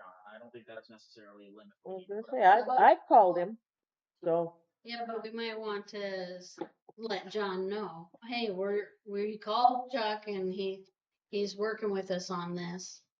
I mean, that, because it's all water related anyway. Not always. Sewer, Sewer, And water, which is lawn John. care, lawn care, roads, I mean, town maintenance, street lights. Well, you're going the extra mile there, Remember, not for remember this that we had a project. Chuck and a town, and they somehow came together in something that functioned. mhm. I was just thinking, like, yeah, you guys could do that without John and the other stuff, the Right. water sewer stuff I was just talking about. For John, yeah. You guys are talking about something else, but Well, there's a whole bunch of stuff down in that maintenance building that. Yeah, well, I So mean, this is a long-term decision. It's not based on the water emergency that we have right now necessarily. No, it manifested as a result of it, but I want to implement it. okay, so then I guess that would be, like in my case, when, I can't even remember why I called Chuck I don't know if it was a week ago or 2 weeks ago, I don't even remember. But in my case, then I would call Terry and say, okay, Terry, I just spent 15 minutes on the phone with Chuck. And then you would document it up here, and I mean, that's. Whoever had the contact. Whoever had the contact with him can call Terry and say, okay, Or you know, email Terry. or email, whatever, however, exactly. And, I mean, I don't know any other way to do it, you know? That's good. That's kind of just like something we should maybe just point of diligence is somebody says, oh yeah, I just talked to Chuck about it. Oh, did you make sure you write it down? Oh, thanks for reminding me. Yes. Right. Yeah, it was about 20-minute. I'll check my phone. Yeah, it was a 20-minute conversation. Yeah. Okay, yeah. I don't know how detailed this motion really should be. I think you're setting an hourly reimbursement on that. Very good. Okay, was the motion fully made? Well, I don't. Approve hourly pay rate of $120 per hour, and I'm not sure. Wanted to- For historical knowledge consultation provided by Chuck Ferguson. To be documented by the Contact. the person he's contacted by. The receiving Mhm, downloader, whoever's downloading Chuck. mhm. Mark, Just, if somebody calls him and it's 3 minutes, Right. you about gotta say you're gonna do it quarter hourly blocks or something. Or you're gonna be tracking 97 3-minute phone calls. Well, I think you gotta establish something reasonable if he's gonna take time out. Yeah, Even if it's a because- 5-minute call. 10-minute increments is $20 an increment. well, that's. That works. Yeah. That works. then. or could we get a cheaper rate for phone calls? Wow, I mean, You get more out of the phone call then. It's hard, easier, less risk attack. Versus he's gotta get in the trucks and fuel. Yeah, just because you Well, spend there- 20 minutes with them doesn't mean it's 20 minutes of his time. What's So, the fair phone Of call? his knowledge.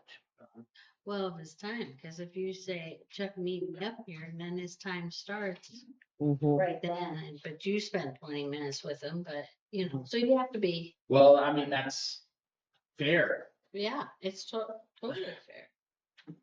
you also gotta think if he's digging a hole somewhere out in the country and he has to take Mhm. 10 minutes to stop to take your phone call, That's more it's than. costing him money.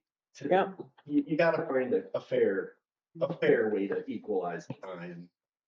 I don't think there's risk in letting this ride and dial it in with something more structured. Yeah. Down the So road. tell us where that hole is. Right. There's something there. You happy with that? Was it a motion made? Was it seconded? I see you. No, there was no second. All right, do we have a second for this motion? What is the motion?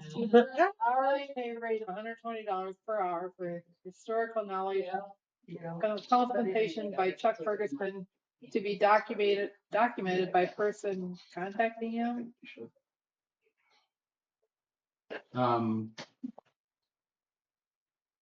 To be documented. By recipient.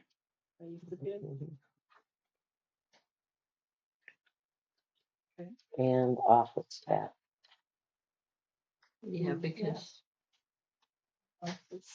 Ledger maintained by the finance clerk. Mhm. There you go. Thank you, Scott. Reported.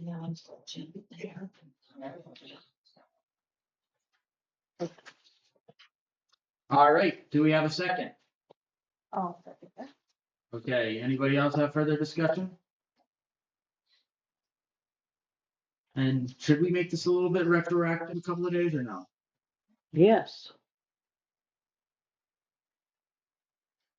Are you gonna amend the motion or waiting?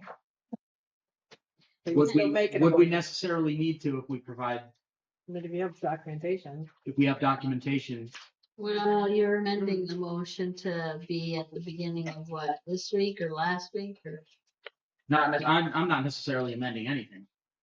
Do we need, if we add to the letter the past couple of days?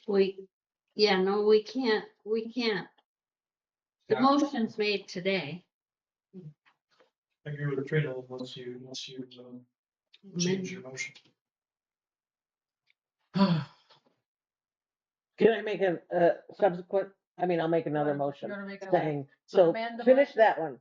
So No, that- just we got finish that one. Just finish that one? Okay. Yeah, Finish that one. I know where you're going. I'm liking where Linda's going. Okay, Vote. any further discussion? Seeing none, all those in favor? Aye. Aye. I abstain. Okay, Aye. 3 ayes. 3 ayes. Okay, so that's one motion. Do we have another motion to be made? Yes, I'd like to make a motion that we pay Chuck the agreed upon hourly rate of 120 an hour.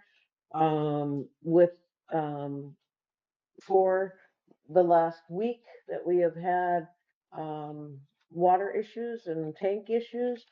I would like to pay him for the consultations that he's done for us at that time, during that time, Once done. once documented, well, of course, yes. Motion made. Do we have a second? I'll second that. Motion made and seconded. Any further discussion? Seeing none, all those in favor? Yes, Aye. aye. Abstain. All right. Okay, so that was that. That's all the items. Closing comments from the public. Donna, you can come back if you want. How's the view from out there? Been a while. Well, you know, we're going to the whole situation. Okay, comment, Dan? Not to throw it in the heap of it all, but I want to remind you about Mindy's sewer over there. And she's been having some slower drain and gurgling problems starting to occur again. You want to just call Rapid Rooter again, have them come back out, or I personally think we need to get this fixed, just like we fixed the other two. Well, it's on our agenda. This is just closing comments from the public. We can't really say anything about what we're gonna do. We'll put it on the next agenda. It'll be on, yeah. on the agenda. It'll be- On the next week. It will be on next week. It'll be on next. I got postponed from tomorrow to Monday. So in the meantime, then if something happens. we Then will you'll have to call call, yeah. Before it backs up in the house, Right. so I think that's huge with burning all the kids. and Yeah, situations yeah. Where it's at, so.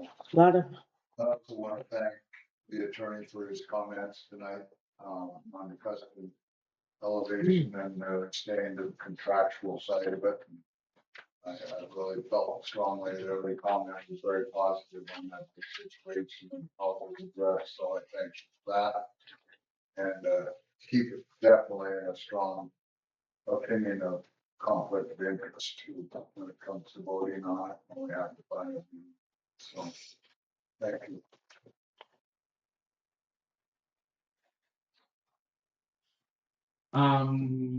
Any other comments from the public? All right, trustee input, trustee Miller, you're going first.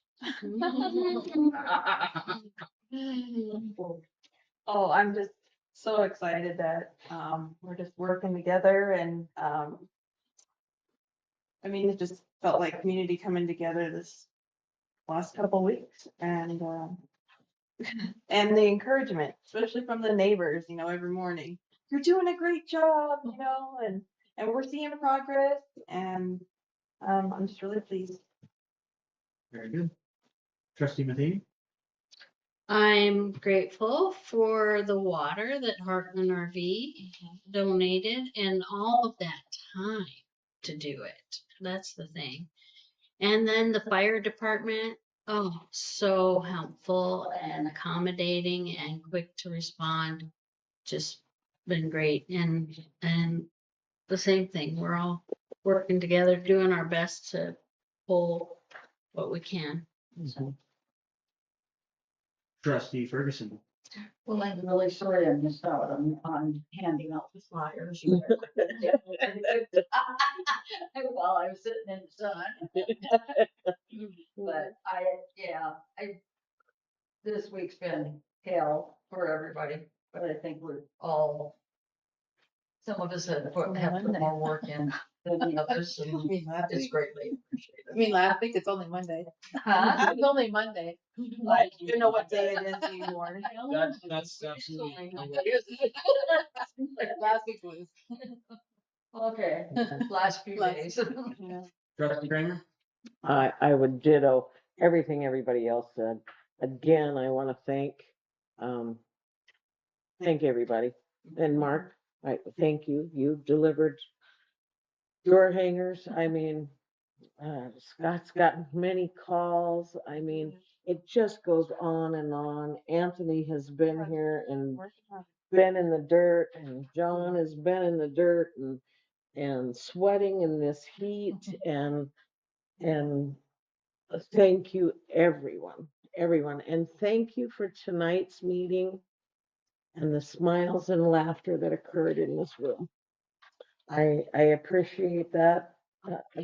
I can't even say how much I appreciate that. And I know I have talked to Aaron so many times, and his brain, when you're talking to him, his brain just goes like this all the time. It's kind of funny, actually. Yeah,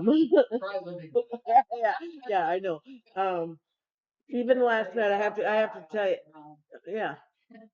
Even last night, we came home we went to Custer last night for Lon Spokes, and we came home, and I pulled in the driveway, and I texted him, and I said, I missed your call. I'm home now if you want to call me. Before I even got in the house, he called me. So I sat in the car, and we talked, I think, for about an hour. And I said, I think my brain's started off here. It's shutting down, buddy. I gotta go. And he says, yeah, I think mine is starting to too. And it's like, okay, all right. And it just, none of us are perfect. None of us are. And there's gonna be issues, and there's gonna be problems, and there's gonna be solving those problems. Tonight, I think we proved that we can solve those problems. Thank you. Yeah. All right. It has been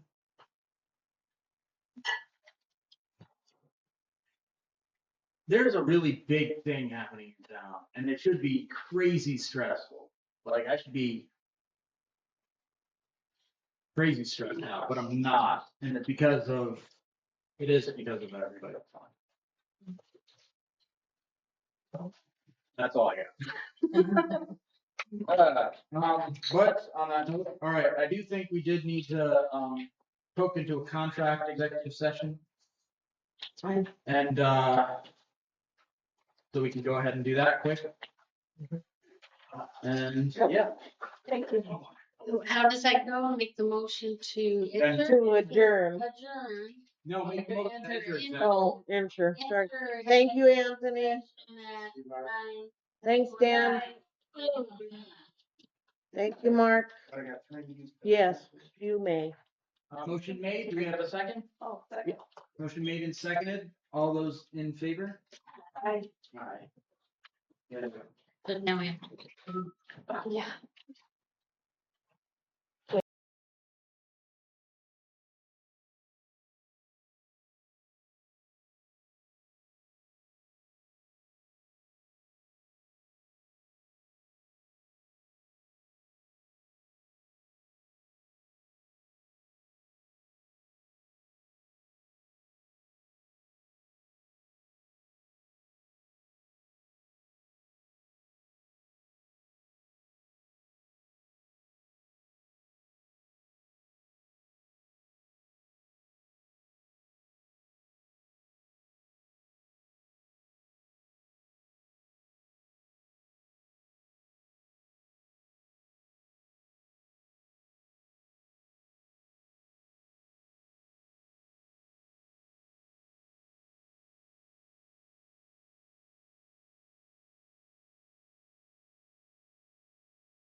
Everybody else driving. Hanging on. Oh. If there's water.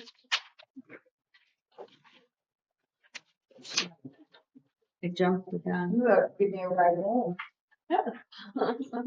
Is it- Get are we to recording? give you a rest. I couldn't get my grandchildren.